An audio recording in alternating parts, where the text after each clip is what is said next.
అదే అండి మిత్రులందరికీ అండ్ గ్రూప్ లో ఉన్న పెద్దలందరికీ నా నమస్కారములు. ఒకసారి వాసుదేవ్ అండి. వాసుదేవ్ అండి. Good morning sir. Good morning అండి.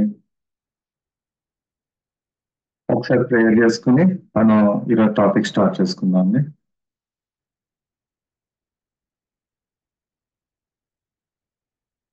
గురు బ్రహ్మ గురు విష్ణు గురుదేవో మహేశ్వర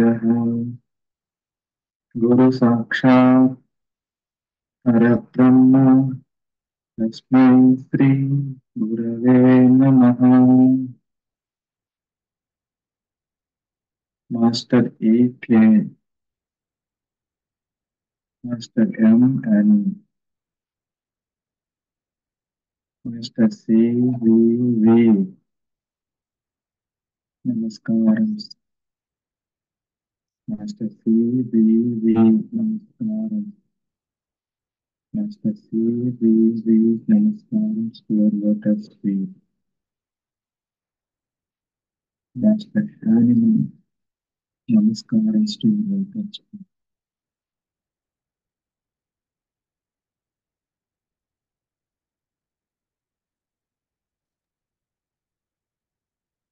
నమస్కారం. నమస్కారం అండి. బాగున్నారు డాక్టర్ గారు? చాలా రోజులు మళ్ళీ బాగున్నాను. బాగున్నాను. 7 months.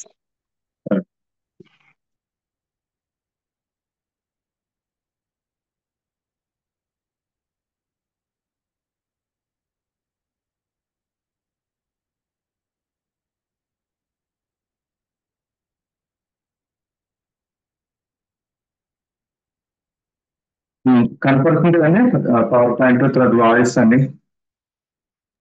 బాగుంది డాక్టర్ గారు, బాగుంది. Okay okay. ఈరోజు మన ఎవల్యూషన్ ఆఫ్ ద సిమ్టమ్స్ అంటే ఎవల్యూషన్ ఆఫ్ సిమ్టమ్స్ అంటే ఇప్పుడు సిమ్టమ్స్ అంటే ఏంటి? మన ఒక ఫిజికల్ గా కానీ మెంటల్ గా కానీ మనకి ఏదైనా లక్షణాలు దాని ఫీచర్స్ ఇండికేటింగ్ ద ఒక పర్సన్ ఏదైనా డిసీజ్ తో కానీ ఇల్నెస్ తో కానీ జబ్బుతో బాధపడుతున్నప్పుడు మనం గమనించే మెంటల్ ఫిజికల్ లక్షణాలనే మనం సిమ్టమ్స్ అంటారు. అంటే ఈ లక్షణాలు బట్టి ఆ పేషెంట్ నార్మల్ గా లేడు, కొద్దిగా అబ్నార్మల్ గా ఉన్నాడు, ఆరోగ్యంగా లేడు, దాంతో పాటు వాళ్ళు జబ్బుతో బాధపడుతున్నారు అని ఏవైతే లక్షణాలు మనకి ఇండికేట్ చేస్తాయో ఆ లక్షణాలనే మనం సిమ్టమ్స్ అంటారు. సాధారణంగా అందరూ సిమ్టమ్స్ సిమ్టమ్స్ సిమ్టమ్స్ ఉంటారు. సిమ్టమ్స్ అంటే ఏంటి అనేది మనం ఈ విధంగా దాన్ని డిఫైన్ చేసుకోవచ్చు అండి. ఈ సిమ్టమ్స్ అంటే ఎలా వస్తాయి మనకి? పేషెంట్ వస్తారు, వాళ్ళ నేమ్, ఏజ్, సెక్స్, అడ్రస్ అన్ని ప్రిలిమినరీ డేటా అంతా మనం కేస్ టేకినప్పుడు రాస్తూ ఉంటాం. రాసిన తర్వాత వాళ్ళ యొక్క లక్షణాలన్నీ ఒక పేపర్ మీద ఒక ఆర్డర్, వాళ్ళ యొక్క ప్రజెంట్ కంప్లైంట్స్ ఏమున్నాయి, పాస్ట్ కంప్లైంట్స్ ఏమున్నాయి, దాంతో పాటు వారి యొక్క ప్రీవియస్ హిస్టరీ, ఏమేమి లక్షణాలు ఉండేవి, ఏమేమి జబ్బులు ఉండేవి, ఏమైనా ఆపరేషన్స్ ఏమైనా చేయించారా, దాంతో పాటు ఇంతకుముందు ఏదైనా మందులు ఏమైనా వాడారా, లేకపోతే ఏదైనా మెడిసిన్స్ వల్ల సపరేషన్స్ ఏమైనా జరిగినాయా, దాంతో పాటు వాళ్ళ యొక్క జనరల్ మోడాలిటీస్ అంటే వాళ్ళకి ఏం చేస్తే ఎక్కువ అవుతుంది, ఏం చేస్తే తగ్గుతుంది, తర్వాత వాళ్ళ యొక్క మానసిక లక్షణాలు, వాళ్ళ యొక్క లైఫ్ లో ఎదుర్కొన్న ఏమైనా డిసప్పాయింట్మెంట్స్ కానీ, వాళ్ళ యొక్క లైఫ్ లో ఎదుర్కొన్న క్రైసిస్ కానీ, వాళ్ళు అనుభవించిన ఏదైనా డిఫికల్టీస్ కానీ దానికి ఎలా అచీవ్ అయ్యారు అనే వాళ్ళ యొక్క సిచ్యుయేషన్స్, దాన్ని బట్టి కూడా వాళ్ళ యొక్క మెంటల్ సిమ్టమ్స్ అంటే మానసిక లక్షణాలను, తర్వాత శారీరక లక్షణాలను ఇవన్నీ ఒక పేపర్ లో మనం నీట్ గా అన్ని రాసుకుంటూ ఉంటాం. వీటిని కేస్ టేకింగ్ అని అంటాం. కేస్ టేకింగ్ అంతా అయిపోయిన తర్వాత చాలా సిమ్టమ్స్ వస్తాయి. అంటే ఏంటి, ఒక స్టోరీ లాగా, ఒక కథ లాగా ఇన్ని సిమ్టమ్స్ వస్తాయి. కానీ అన్ని సిమ్టమ్స్ లోనే కొన్ని మనకి వాల్యుబుల్ ఉంటాయి. Valuable for prescription. కొన్ని సిమ్టమ్స్ ఏమో వాల్యుబుల్ ఫర్ ద మనకి డయాగ్నోసిస్ కి ఉపయోగపడుతుంటాయి. ఇప్పుడు ఆ సిమ్టమ్స్ అన్నిటిని మనము క్లాసిఫై చేయటం అంటే ఏదైతే ఇంపార్టెంట్ సిమ్టమో ఏదైతే నాట్ ఇంపార్టెంట్ సిమ్టమో అని తెలియాలంటే అసలు సిమ్టమ్స్ అంటే ఈ లక్షణాలు మనకి ఎన్ని రకాలుగా ఉన్నాయి, ఈ లక్షణాలు అనేది మనం ఎలా ఐడెంటిఫై చేయాలి అనేది మనకు తెలిస్తేనే అప్పుడు ఆ కేర్ షీట్ లోంచి ఆ ముత్యాలు రత్నాలు లేకపోతే పగడాలు ఇలాగ వెరైటీగా సిమ్టమ్స్ మనం ఆడటానికి ఉపయోగపడుతూ ఉంటుంది. అసలు అది ముత్యమా తెలియాలి, అది రత్నమా తెలియాలి, అది పగడమా తెలియాలి, డైమండో తెలియాలి. అలా సిమ్టమ్స్ యొక్క లక్షణాలు బట్టి కూడా మనం ఒక అది ఏ సిమ్టమ్ ఇంపార్టెంట్ సిమ్టమా లేకపోతే అంత ఇంపార్టెంట్ సిమ్టమ్ లేదా అనేది మనం తెలుసుకోవచ్చండి. అలాగా దీన్ని ఎవల్యూషన్ ఆఫ్ ద సిమ్టమ్స్ అంటారు. ఎవల్యూషన్ ఆఫ్ సిమ్టమ్స్ కి ఒక డెఫినేషన్ చెప్తాను.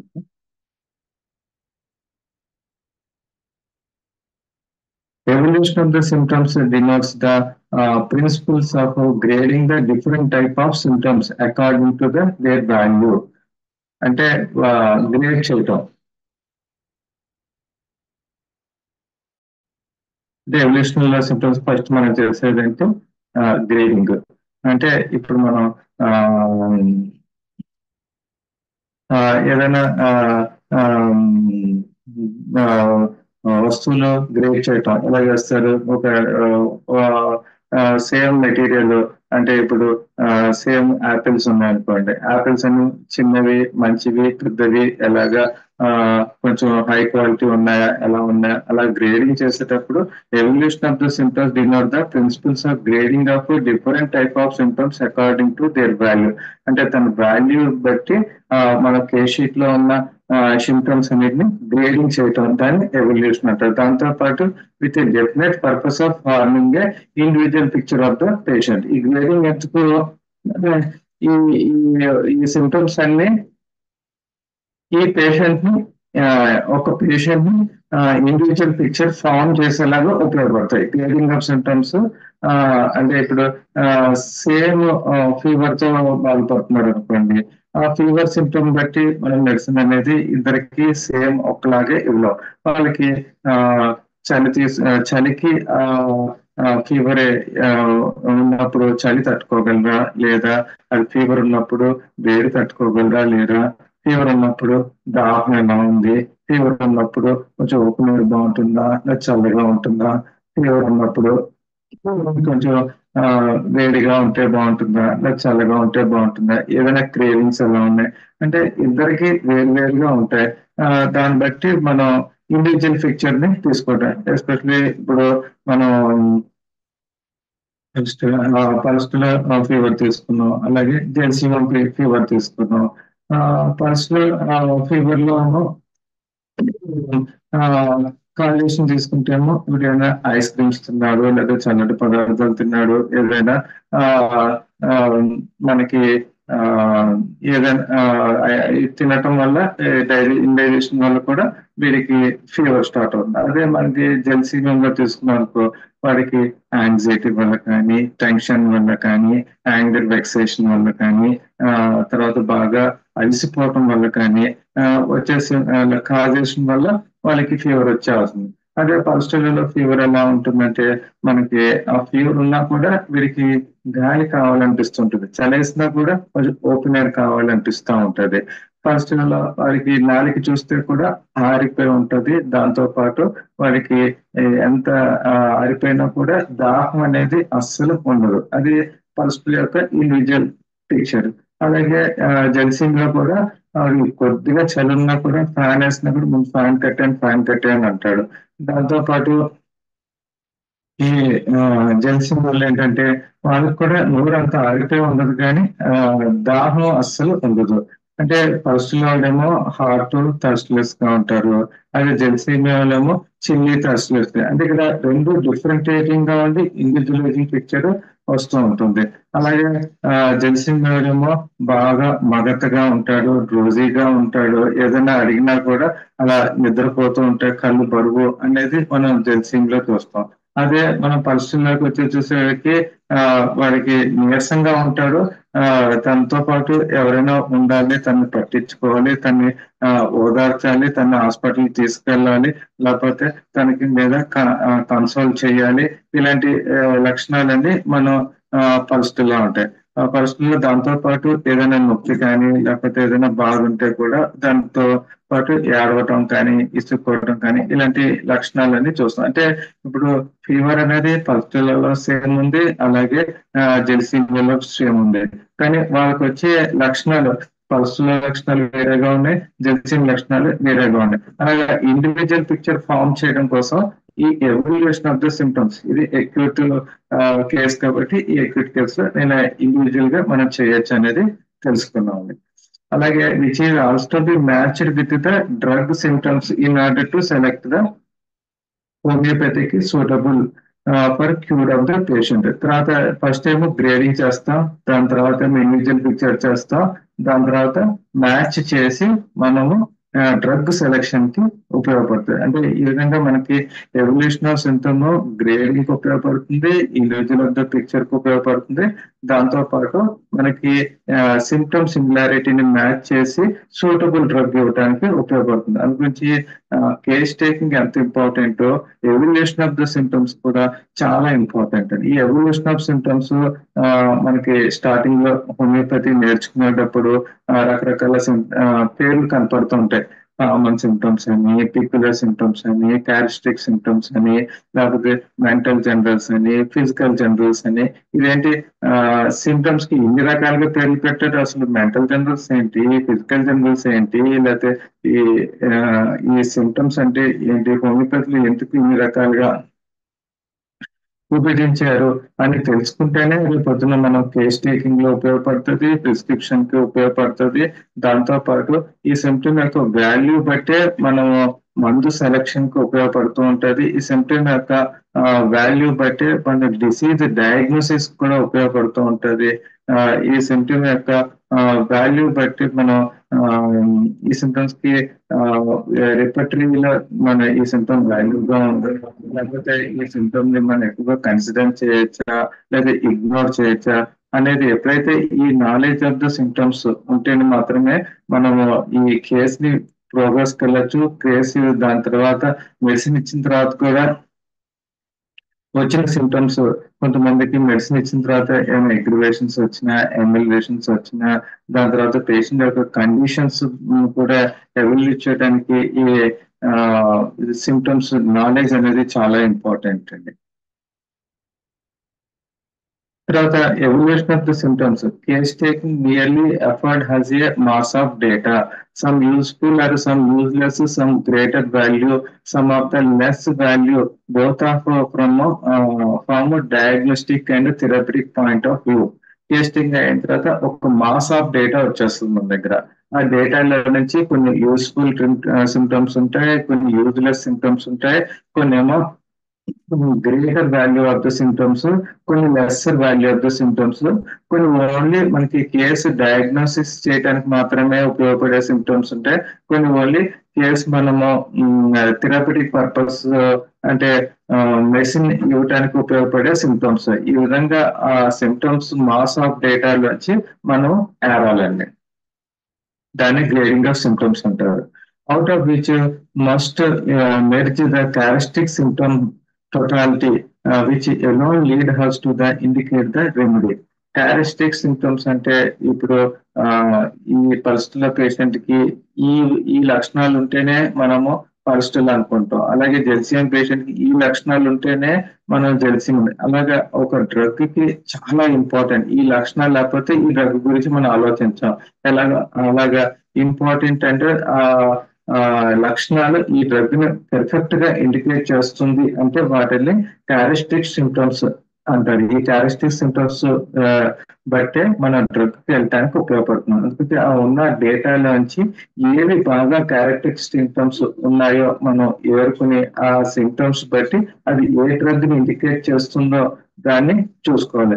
ఎందుకంటే ప్రతి డ్రగ్ లోనూ కాన్స్టిపేషన్ ఉంటుంది, ఆకలి లేకపోవడం ఉంటుంది, దాంతో పాటు బాడీ పెయిన్స్ ఉంటాయి. కానీ ఒక్కొక్క డ్రగ్ కి ఒక డ్రగ్ లో ఏంటంటే కదిలితే పెయిన్స్ ఎక్కువ అవుతాయి, కొన్ని డ్రగ్ లో అలా కూర్చుంటే పెయిన్స్ అవుతాయి, కొంత డ్రగ్లో కూర్చొని లెగిస్తే పెయిన్స్ అవుతాయి. ఈ విధంగా వాళ్ళ యొక్క మొడాలిటీస్ బట్టి వాళ్ళ యొక్క ఇమోషన్స్ బట్టి కూడా ఆ డిసీజ్ యొక్క పేషెంట్ యొక్క individuality of the characteristic symptoms made up అవుతాయి. ఆ క్యారెక్టరిస్టిక్ సిమ్టమ్స్ మనకి డ్రగ్ సెలెక్షన్ కి గైడ్ చేస్తుంటుంది. అందుగురించి ఉన్న సిమ్టమ్స్ అన్నిటిలోనూ క్యారెక్టరిస్టిక్ సిమ్టమ్స్ అనేది చాలా ఇంపార్టెంట్. అది డ్రగ్ సెలెక్షన్ కి గైడ్ చేసే సిమ్టమ్ అండి. So the physician has to learn to distinguish those symptoms which are most important and which must be covered by the remedy as against those which may be conveniently ignored. అందుకొచ్చి దాని నుంచి symptoms నుంచి physician ఏం చేయాలంటే బాగా important symptoms ఏంటి, బాగా అంత important symptoms కాదు అనేది డిఫరెన్షియేషన్ చేసుకుని దాని నుంచి ఇంపార్టెంట్ సిమ్టమ్స్ కి వాల్యూ ఇస్తూ unimportant and regular common symptoms అనేటిని ఇగ్నోర్ చేయటం వల్ల మనం సెలక్షన్ ఆఫ్ ద రెమెడీ ముందుకు వెళ్తూ ఉంటారు. లేకపోతే సేమ్ అదే కేస్ షీట్ కి 10 డ్రగ్లు, 20 డ్రగ్లు, 30 డ్రగ్లు, 100 డ్రగ్లు ఇండికేట్ అవుతాయి. ఓకే, అంటే 100 డ్రగ్లలోనూ ఈ మోకాలు నొప్పి ఉంటుంది, 100 డ్రగ్లలోనూ ఈ నీ పెయిన్ ఉంటుంది, 100 డ్రగ్లలోనూ ఈ హెడేక్ ఉంటుంది. అంటే అలాగా మనం సూపర్ఫిషియల్ గా కొన్ని సిమ్టమ్స్ బట్టి మనం ఇలాగా డ్రగ్ సెలెక్ట్ చేయలేం. కాబట్టి దాంట్లో ఉన్న క్యారెక్టరిస్టిక్ సిమ్టమ్స్ లేకపోతే గైడింగ్ సిమ్టమ్స్ ఏమున్నాయో చూసుకుని దాన్ని బట్టి మనం సెలెక్షన్ చేస్తూ ఉంటాం. ఈ విధంగా కేస్ షీట్ తీసుకున్న తర్వాత ఎవల్యూషన్ ఆఫ్ ద సిమ్టమ్స్ అంటే ఏంటి? సరే, ఎవల్యూషన్ ఆఫ్ ద సిమ్టమ్స్ అంటే మీనింగ్ అర్థమైంది కదా సార్? డాక్టర్ గారు, గైడింగ్ సిమ్టమ్స్ కి క్యారెక్టర్ సిమ్టమ్స్ కి డిఫరెన్స్ కొంచెం ఒకసారి చెప్తారు. ఓకే, రెండు ఇంచుమించు దగ్గరికైనా ఉంటాయండి. క్యారెక్టరిస్టిక్ సిమ్టమ్స్ అంటే ఇప్పుడు ఒక కేస్ టేకింగ్ అంతా అయిపోయిన తర్వాత ఈ క్యారెక్టర్ ఉంటే మనకి చాలా ఇంపార్టెంట్. అంటే క్యారెక్టర్ సిమ్టమ్స్ ఆర్ ఇండివిజువలైజింగ్ సిమ్టమ్. అంటే ఈ సిమ్టమ్ ఈ పేషెంట్ లోనే ఉండగలదు, ఈ పేషెంట్ లో ఉండదు. ఎస్పెషల్లీ ఇప్పుడు మాకు అందరికీ తెలిసింది రస్టాక్స్ అనేది. రస్టాక్స్ లో ఏంటంటే మనకి ఈ మూమెంట్ ఎమ్యులరేషన్ జాయింట్ పెయిన్స్ అనేది మనం చూస్తూ ఉంటాం. అది క్యారెక్టరిస్టిక్ సిమ్టమ్ అని అంటాం. అలాగే దాంతో పాటు మూమెంట్ ఎమ్యులరేషన్ విత్ వాళ్ళకి డ్యామ్ కోల్డ్ వెదర్, అంటే ఇంకా డ్రగ్ ని ఇంకా కొద్దిగా ముందుకు తీసుకెళ్ళి అది గైడింగ్ సిమ్టమ్స్ కింద తీసుకుంటాం. అంటే డ్రగ్ ని ఇండికేట్ చేస్తుంది. ఇప్పుడు మనకి మూమెంట్ ఎమ్యులేషన్ ఇంకా చాలా డ్రగ్ లో ఉంది, పల్స్టులలో ఉంది, కార్డియా ఫ్లోర్ లో ఉంది, లైకోఫ్లోర్ ఉంది. కానీ వీటితో పాటు మనకి మూమెంట్ ఎమ్యులేషన్ తో పాటు ఈ కోల్డ్ డ్యామ్ వెదర్, తర్వాత రెస్ట్లెస్నెస్, తర్వాత ఏమో ఈ ఎలిమెంట్స్ ఆఫ్టర్ ఓవర్ ఎగ్జర్షన్, ఇలాంటి వేరే సిమ్టమ్స్ కూడా మనము డ్రగ్ ని గైడ్ చేస్తూ ఉండే సిమ్టమ్ ని గైడింగ్ సిమ్టమ్స్ అంటాం. ఈ విధంగా క్యారెక్టరిస్టిక్ అండ్ గైడింగ్ సిమ్టమ్స్ కూడా మనం డిఫరెన్షియేషన్ చేసుకోవచ్చండి.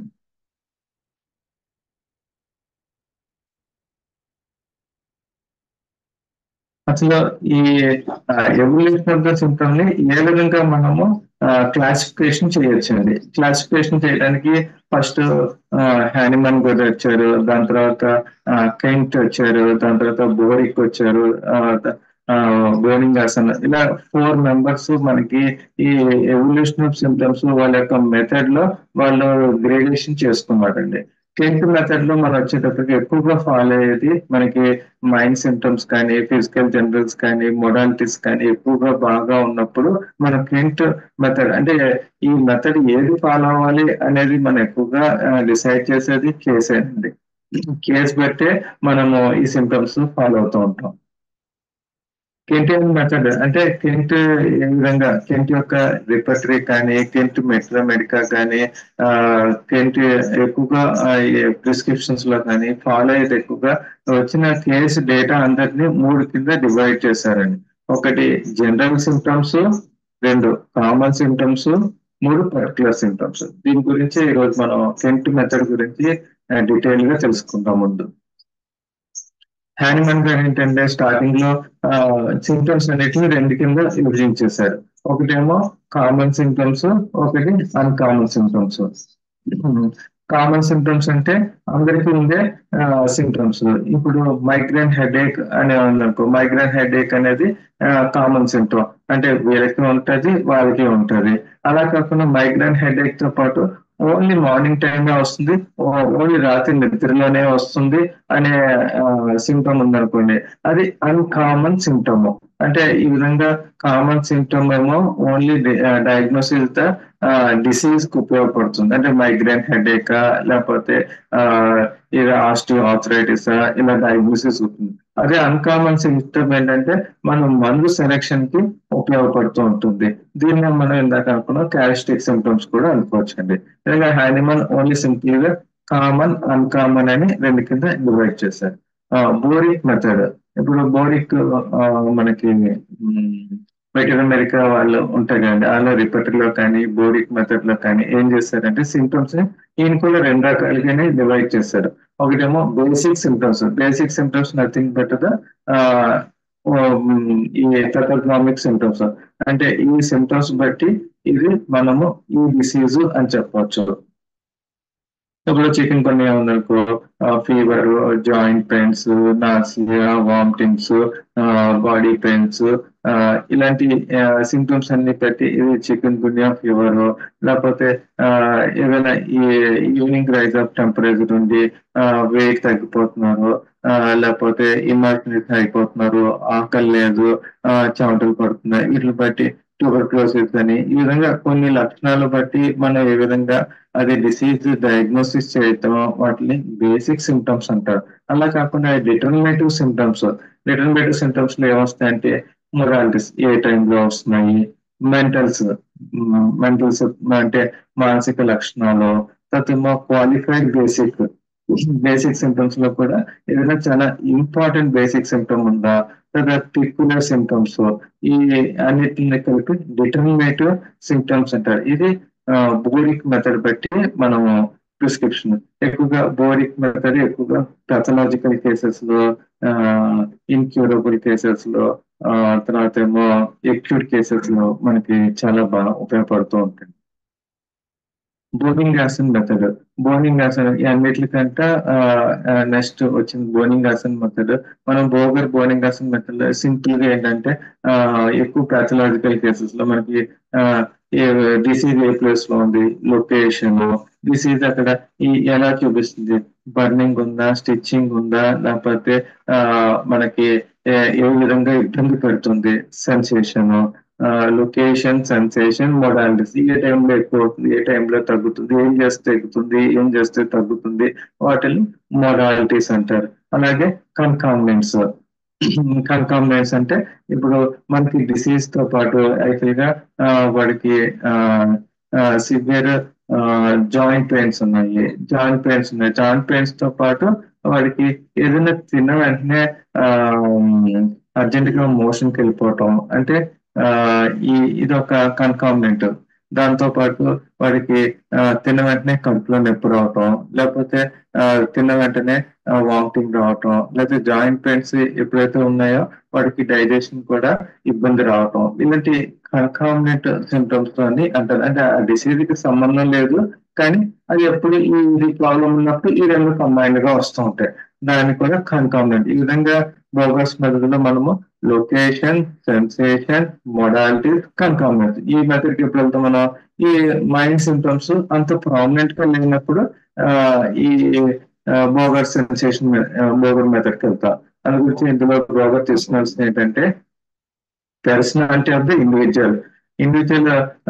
ఎలాగా ఏజ్ ఎంత, ఏ వయసులో ఈ లక్షణాలు ఉన్నాయి, తర్వాత సెక్స్ మేల్ లో ఉన్నాయా, ఫీమేల్ లో సిమ్టమ్స్, అంటే బాడీ కాన్స్టిట్యూషన్, అంటే బాడీ ఎలా ఉంది, లావుగా ఉందా, సన్నగా ఉందా, హైట్ గా ఉన్నారా, లేదా టెంపర్మెంట్, అంటే వాడు చాలా కోపంగా ఉన్నాడా, బద్ధకస్తుడిగా ఉన్నాడా, వాడు బాగా ఏడ్చే స్వభావమా, బాగా స్లో స్వభావం, బాగా ఫాస్ట్ స్వభావం, ఇలాంటి లక్షణాలు కూడా మనం కన్సిడర్ చేస్తాం బోనింగాసన్ మెథడ్.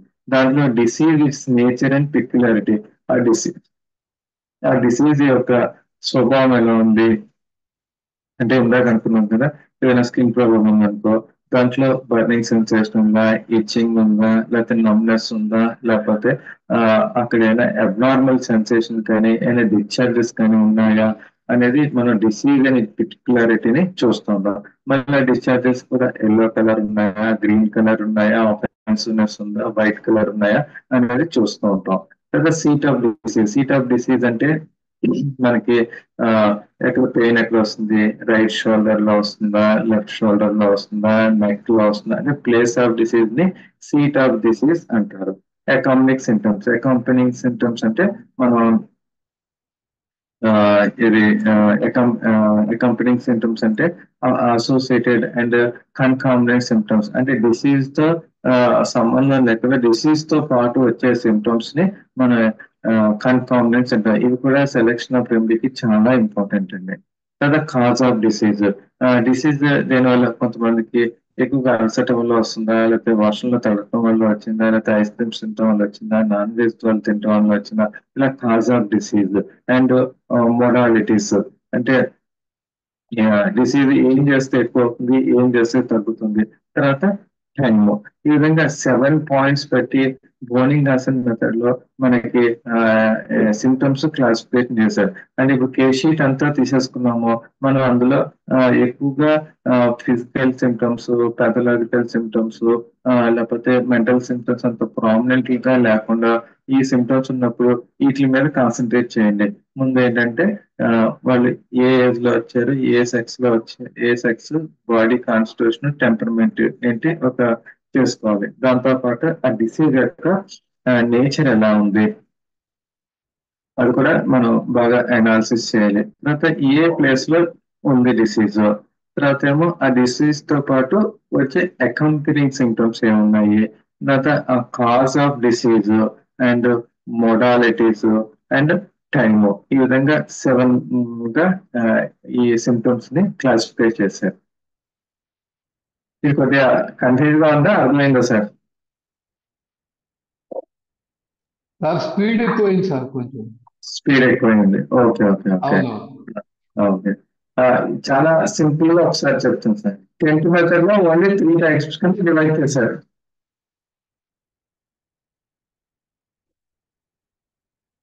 హ్యాన్వెల్ మెథడ్ లో ఓన్లీ 2 టైప్స్. బోనింగ్ మెథడ్ లో కూడా ఓన్లీ 2 టైప్స్. బోనింగాసన్ మెథడ్ లో సిమ్టమ్స్ 7 టైప్స్ కింద డివైడ్ చేశారు. కెంటైనర్ మెథడ్ మనకి ఎక్కువగా ఈ మెంటల్ సిమ్టమ్స్ కానీ, లేకపోతే మొడాలిటీస్ కానీ, పిక్యులారిటీస్ కానీ బాగా ఉన్నప్పుడు మనకి కెంట్ మెథడ్ బాగా ఉపయోగపడుతూ ఉంటుంది. అలాగే బోనింగాసన్ మెథడ్ ఇక్కడ ఎక్కువగా వాడేది మనం కెంట్ మెథడ్, బోనింగాసన్ మెథడ్ వాడుతున్నాం. బోనింగాసన్ మెథడ్ మనకి ఎక్యూట్ కేసులో కానీ, పెథలాజికల్ కేసెస్ లో కానీ, ఇన్క్యూరబుల్ కేసెస్ లో కానీ, తర్వాత ఈ క్యాన్సరస్ కేసెస్ లో కానీ వీటిలో బాగా ఉపయోగపడుతూ ఉంటాయి. అందుగురించి ఈ సిమ్టమ్స్ బాగా, మెంటల్ సిమ్టమ్స్ బాగా అవైలబిలిటీ ఉన్నప్పుడు కెంటైనర్ మెథడ్కి వెళ్తారు. అదే మనకి పెథలాజికల్ కానీ, లేకపోతే మనకి డిసీజ్ సిమ్టమ్స్ ఎక్కువగా అవైలబిలిటీ ఉన్నప్పుడు బోనింగాసన్ మెథడ్కి వెళ్తారు. బోనింగాసన్ మెథడ్ లోకి వెళ్ళిన తర్వాత ఈ 7 పర్టికులర్స్ అందులో ఎక్కడ ఉన్నాయో మనం ఒక్కొక్కటి ఎదుర్కొంటూ ఉండాలి. పేషెంట్ పర్సనాలిటీ ఎలా ఉంది, డిసీజ్ నేచర్ ఎలా ఉంది, ఏ ప్లేస్ లో వచ్చింది, అకంపెనింగ్ సిమ్టమ్స్ ఏమున్నాయి, అలాగే పాటు డిసీజ్ కారణాలు ఏంటి, దాని మొడాలిటీస్ ఏంటి, టైం ఏంటి. కేస్ టేకింగ్ చేసేటప్పుడు కూడా ఈ 7 లక్షణాలు మనం గుర్తుపెట్టుకుని వాళ్ళు అడుగుతూ ఉంటే మనకు కూడా కేస్ టేకింగ్ లో చాలా డీటెయిల్స్ వస్తాయి. అంటే సిమ్టమ్స్ ఎన్ని రకాలు ఉంటాయని మనం కేస్ టేకింగ్ చేసే వాళ్ళకి తెలిస్తేనే వాళ్ళు ఆ సిమ్టమ్స్ ని అడిగే ఛాన్స్ ఉంటుంది. అందు గురించి ఒకసారి ఇవి కూడా మనసులో పెట్టుకోవాలండి. అర్థమైంది కదా సార్? ముందుకు వెళ్తున్నాం. Okay okay sir. మెయిన్ గా ఎక్కువగా మనం ఫాలో అయ్యేది కెంటేనియన్ మెథడ్. కెంటేనియన్ మెథడ్ లో మనం ఏం చేస్తామంటే, కెంట్ గారు ఎలా చేస్తారని classification general symptoms, common symptoms, particular symptoms. ఈ విధంగా 3 రకాలుగా ఆయన డివైడ్ చేశారు. What is general symptoms? These symptoms referring to the person as a whole. అంటే జనరల్ సిమ్టమ్స్ ఎలా ఉంటుందంటే పేషెంట్ వచ్చి మన ఇంగ్లీష్ లో చెప్తారు ఐ అండ్ మై, ఇది ఎక్కువగా వాడతారు. అంటే I am weak, I am thirsty and my joint is painful. అంటే ఫస్ట్ పర్సన్ అనేది వాడే సిమ్టమ్స్ అన్ని ఎక్కువగా referring to the general symptom. I అనేది అంటే I indicates the whole person, whole. The aggregation of the several similar particulars also makes general. ఒక్కొక్కసారి మనకు ఏం చెప్తారంటే నాకు రైట్ షోల్డర్ లో పెయిన్ ఉంది, అలాగే రైట్ నీలో పెయిన్ ఉంది. దాన్ని అంటే ఇప్పుడు ఎక్కువగా వాడికి రైట్ సైడ్ ఎక్కువగా ఎఫెక్ట్ ఉన్నాయి కాబట్టి దాన్ని విడివిడిగా కాకుండా వాడి జనరల్ సిమ్టమ్ రైట్ సైడెడ్ అనేది కూడా మనకి తీసుకోవచ్చు. అంటే general symptom is particular not pertain to the any part of the body.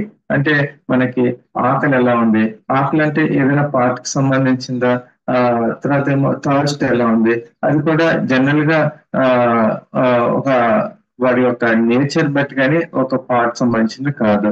అలాగే వాడికి వేడి నీళ్ళు తాగుతారా, చన్నీళ్ళు తాగుతారా, అలాగే వేడి వాతావరణం బాగుంటుందా, చల్లి వాతావరణం బాగుంటుందా, తర్వాత వాడికి ఎక్కువగా ఏమంటే ఇష్టపడతారు తినేవాటికి, ఏమంటే ఇష్టపడరు తినేవాడికి, ఇవన్నీ మనకి జనరల్ సిమ్టమ్స్ లోకి వస్తూ ఉంటాయి.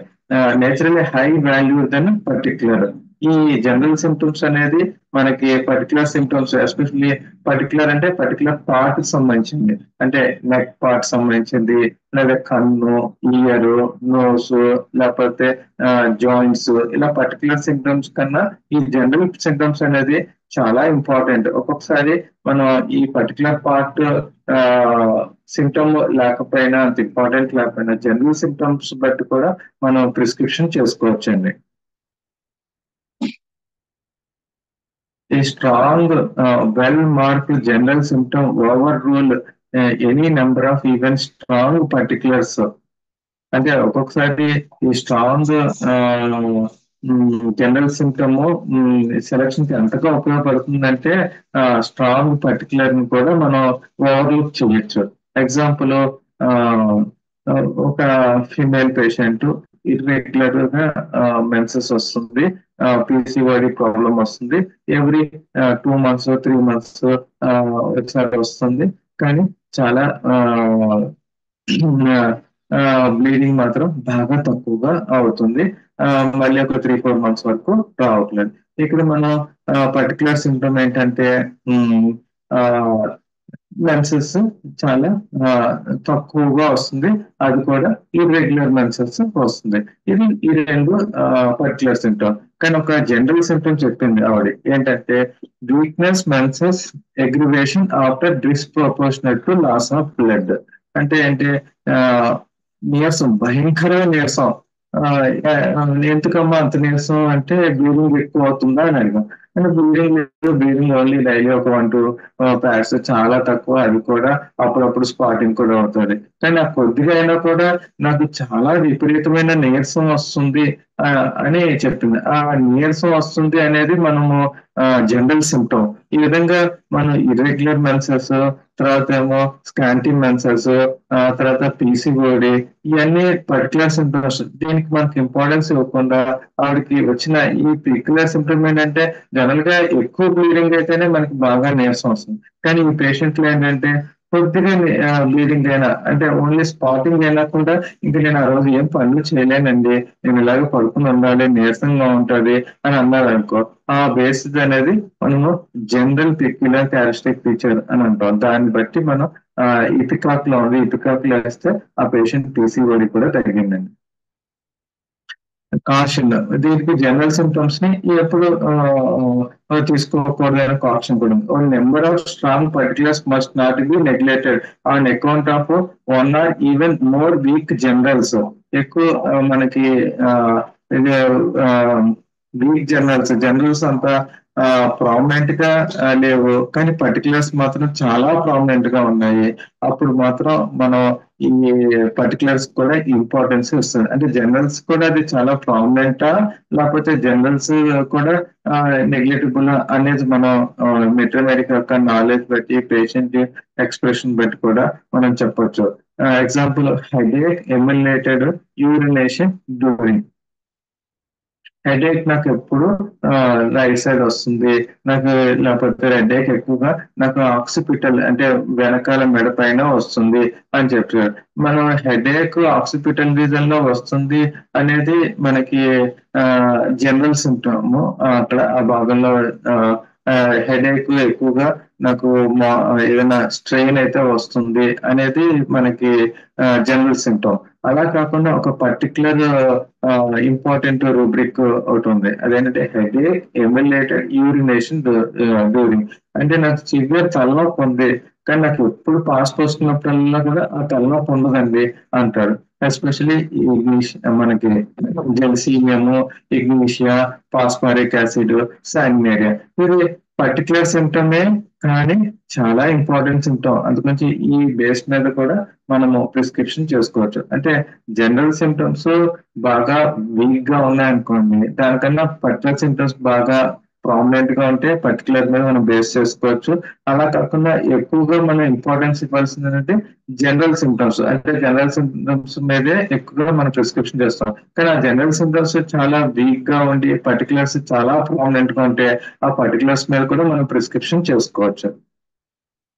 ఈ విధంగా జనరల్ సిమ్టమ్స్ అంటే ఏంటి, జనరల్ సిమ్టమ్స్ ని మనం ఏ విధంగా ఇంపార్టెన్స్ ఇవ్వచ్చు. జనరల్ సిమ్టమ్స్ ని మళ్ళీ రెండు రకాలుగా డివైడ్ చేశారండి. ఒకటేమో mental general symptoms, physical general symptoms. Mental general symptoms అంటే మన మానసిక సంబంధించిన సిమ్టమ్స్. ఇంకోటి ఫిజికల్ సిమ్టమ్స్ అంటే మన యొక్క దేహము బట్టి వచ్చే symptoms. Mental symptoms are they reflect the inner self and individuality of the patient and helps in the finest side of differentiation of between the man and man. ఇది mental symptoms అనేది మనకి ఒక ఇండివిజువల్ నుంచి, అంటే ఒక father ఉన్నారు, వాళ్ళ sun ఉన్నారు, ఇద్దరు మేలే, ఇద్దరు ఒకే ఫ్యామిలీలో సంబంధించిన, కానీ ఫాదర్ కొన్ని లక్షణాలు కొన్ని ఉంటాయి, సన్ కొన్ని లక్షణాలు కొన్ని ఉంటాయి. ఫాదర్ ఏమో బాగా అగ్రెసివ్, డామినేటింగ్, బాగా అంబిషియస్ టైప్. అదే ఇది సన్ ఏమో టిమిడిగా ఉంటాం, ల్యాక్ ఆఫ్ కాన్ఫిడెన్స్ ఉంటాము. దాంతో పాటు వీడు సప్రెస్డ్ యాంకర్ ఇలాగా ఉంది. అంటే ఇద్దరు మేలే, ఇద్దరు ఒకటే ఫ్యామిలీ ఉన్నారు, కానీ వాళ్ళ యొక్క మెంటల్ సిమ్టమ్స్ అనేది డిఫరెంట్ గా ఉంటాయి. ఆ విధంగా ఈ మెంటల్ సిమ్టమ్స్ అనేది డ్రగ్ సెలెక్షన్ కి చాలా ఉపయోగపడుతూ ఉంటది. If they are well marked and uncommon, they take the highest rank in the election of the remedy. ఇది చాలా మెంటల్ సిమ్టమ్స్ కూడా కొన్ని కామన్ గా ఉంటాయి, కొన్ని అన్కామన్ గా ఉంటాయి. ఇప్పుడు మెంటల్ సిమ్టమ్స్ లో కామన్ అంటే యాంగర్. యాంగర్ అంటే చిన్న చిన్న దానికి కోపం రావటం, లేకపోతే ఎవరైనా ఎదిరిస్తే కోపం రావటం, లేకపోతే ఎవరైనా పని చేయకపోతే కోపం రావటం, లేదా పిల్లల మీద నాకు వాళ్ళు ఏదైనా తప్పు చేస్తే కోపం రావటం. ఇవన్నీ ఇంట్లో జరిగే చిన్న చిన్న వాటికి కూడా కోపం రావటం, యాంగర్ అనేది మనము కామన్ మెంటల్ సిమ్టమ్. దీనికి అంత పని. అలా కాకుండా నాకు కోపం వస్తుందండి, ఆ కోపం వచ్చి నేను ఏం తింటానో ఏం చేస్తానో నాకు తెలియదండి. ఎంతవరకు కోపం వస్తుందంటే ఇంకా కోపడి కోపడి కోపడి నేను అలసిపోతానండి అనే స్టేజ్ లో కలుగుతాయి. ఎస్పెషల్లీ ఫెయింటింగ్ ఆఫ్టర్ యాంగర్ అనేది మనం మోస్కల్స్ లో అట్లా చూస్తూ ఉంటాం. అదేవిధంగా మెంటల్ సిమ్టమ్, దాంతో పాటు మనము అది ఎంతవరకు క్యారెక్టరిస్టిక్ ఉన్నది కూడా ఇంపార్టెంట్. అలా well marked mental symptom is useful for the selection of the remedy.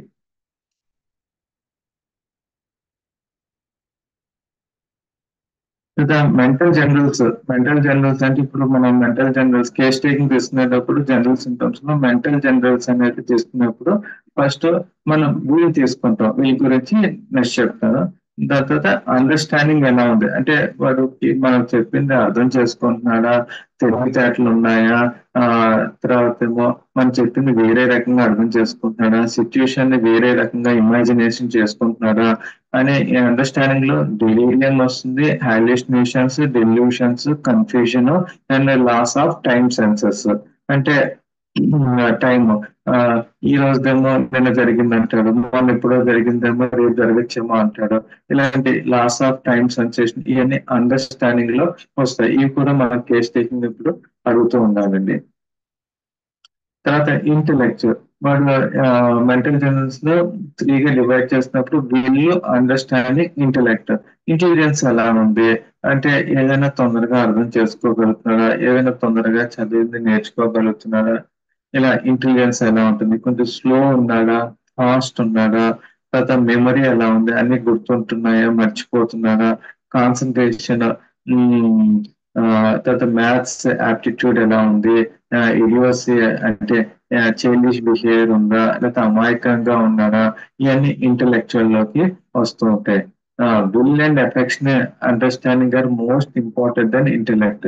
ఈ ఇంటెలెక్ట్ కన్నా మనకి విల్ అండర్స్టాండింగ్ అనేది ప్రిస్క్రిప్షన్ కి చాలా ఇంపార్టెంట్. మెంటల్ జనరల్స్ లో వచ్చేది మనకి ఎక్కువగా విల్ అండర్స్టాండింగ్ చాలా ఇంపార్టెంట్ దెన్ ద ఇంటెలెక్చువల్. ఆ విల్ గురించి చాలా ఇంపార్టెంట్ కాబట్టి కొంచెం డీటెయిల్ గా తెలుసుకుందాం. విల్ లో ఏమొస్తాయంటే మనకి లవ్, అవతల అంటే మనకి ఇష్టమా, ఇష్టం లేదా, హేట్రెడ్నెస్, తర్వాత ఇమోషన్స్, చిన్న చిన్న దానికి సెన్సిటివ్ గా ఫీల్ అవటం, బాధపడటం, జెలసీగా ఉండటం, ఇలాంటి ఇమోషన్స్. తర్వాత సూసైడల్ అండ్ లోతింగ్ ఆఫ్ లైఫ్, అంటే ఎందుకు జీవితము, ఇంకా చనిపోతే బెటరు, అలాంటి ఆలోచనలు. తర్వాత లాసివ్నెస్, ఎక్స్క్లూజివ్ గా సెక్సువల్ గా థాట్స్ రావటం, సెక్సువల్ గా పెర్వర్షన్స్ ఉంటాం. తర్వాత ఏమో ఫియర్, చిన్న చిన్న వాటికి ఎక్కువగా భయపడటం. గ్రీడ్, అవసరం కన్నా ఎక్కువగా కలిగి ఉండటం, తినటంలో కానీ, డబ్బులో కానీ, లేకపోతే ఎఫెక్షన్స్ లో కానీ గ్రీడింగ్ గా ఉండటం. ఈటింగ్ లో ఎలా ఉంటుంది, మనీలో ఎలా ఉంటుంది గ్రీడ్. దాంతో పాటు స్మోకింగ్ అండ్ డ్రింకింగ్ కూడా మనకి బిల్లోనే వస్తూ ఉంటుంది. కొంతమంది మానేయాలనుకుంటారు, అసలు మానేస్తారు, మానేస్తారు మళ్ళీ మొదలెడుతూ ఉంటారు. విధంగా డ్రింకింగ్, తర్వాత ఏమో డ్రగ్స్, కొంతమంది డ్రగ్స్ అలవాటు పడుతూ ఉంటారు, ఎడిక్షన్స్ కూడా దీనిలోకి వస్తూ ఉంటారు. అండ్ డ్రీమ్స్, నాకు రాత్రి కాడ ఇలాంటి కళలు వస్తున్నాయి, అలాంటి డ్రీమ్స్. తర్వాత హోమిసైడల్ టెండెన్సీస్, అంటే వేరే వాళ్ళని పగతో చంపాలనుకోవడం. And desires and aversion to company, company అంటే నాకు ఎవరితో ఇష్టం లేదు, లేకపోతే వీళ్ళుంటే నాకు ఇష్టం, వీళ్ళుంటే ఇష్టం లేదు. తర్వాత ఫ్యామిలీ, ఫ్రెండ్స్, అంటే ఫ్యామిలీతోనూ, ఫ్రెండ్స్ తోనూ వీళ్ళ రిలేషన్ ఎలా ఉంటుంది, వీళ్ళ అప్రోచింగ్ ఎలా ఉంటుంది, వాళ్ళు ఈజీగా కమ్యూనికేట్ అవుతున్నారా, లేకపోతే ఎక్కువగా ఇంట్రావర్టెడ్ గా ఉంటున్నారా, ఎక్స్ట్రావర్టెడ్ గా ఉంటున్నారా, లేకపోతే ఎవరైనా ఏదైనా సెన్సిటివ్ టు ఎవరైనా ఏదైనా అనుకుంటారేమో, నవ్వుతారేమో, అదే సెన్సిటివ్ టు ఎవరైనా మాటకి తొందరగా హర్ట్ అవుతారేమో, ఇవన్నీ వీళ్ళలోకి వస్తాయి. తర్వాత జెలసీ, సస్పీషియస్నెస్, ఇవి కూడా మనకి వీళ్ళలోకి వస్తుంది. దాంతో కూడా ఆబ్స్టినెన్సీ, అంటే మొండితనం. పిల్లలు కొంతమంది ఎంత చెప్పినా కూడా చేయరు, పెద్దవాళ్ళు కూడా అది మంచిది కాదు అని అవతల చెప్పినా కూడా అదే చేస్తూ ఉంటారు. అంత మొండితనం ఉందా, లేకపోతే డిప్రెషన్ అని ఉందా, లొక్వాసిటీ ఉందా, ఎక్కువగా మాట్లాడటం, ఎక్కువగా యాడ్ అవటం, ఎక్కువగా నవ్వటం, అండ్ ఇంపేషన్స్ అంటే పేషెన్స్ గా లేకపోవటం, అండ్ కాన్షియస్నెస్ అంటే కొంచెం కష్టపడే స్వభావం ఉందా, ఇలాంటి లక్షణాలు ఏమైనా ఉన్నాయని మనం గుండెలోకి వస్తాయి. ఇవి చాలా ఇంపార్టెంట్ అండి ప్రిస్క్రిప్షన్ కి. అందు గురించి ఇవి లక్షణాలు మనం డైరెక్ట్ గా మీకు ఎఫెక్షన్ ఉందా, మీకు హేట్ ఉందా, ఇమోషన్స్ ఉన్నాయా, ఇలా అడగకూడదు. ఎలా అడగాలో నేను చెప్తాను.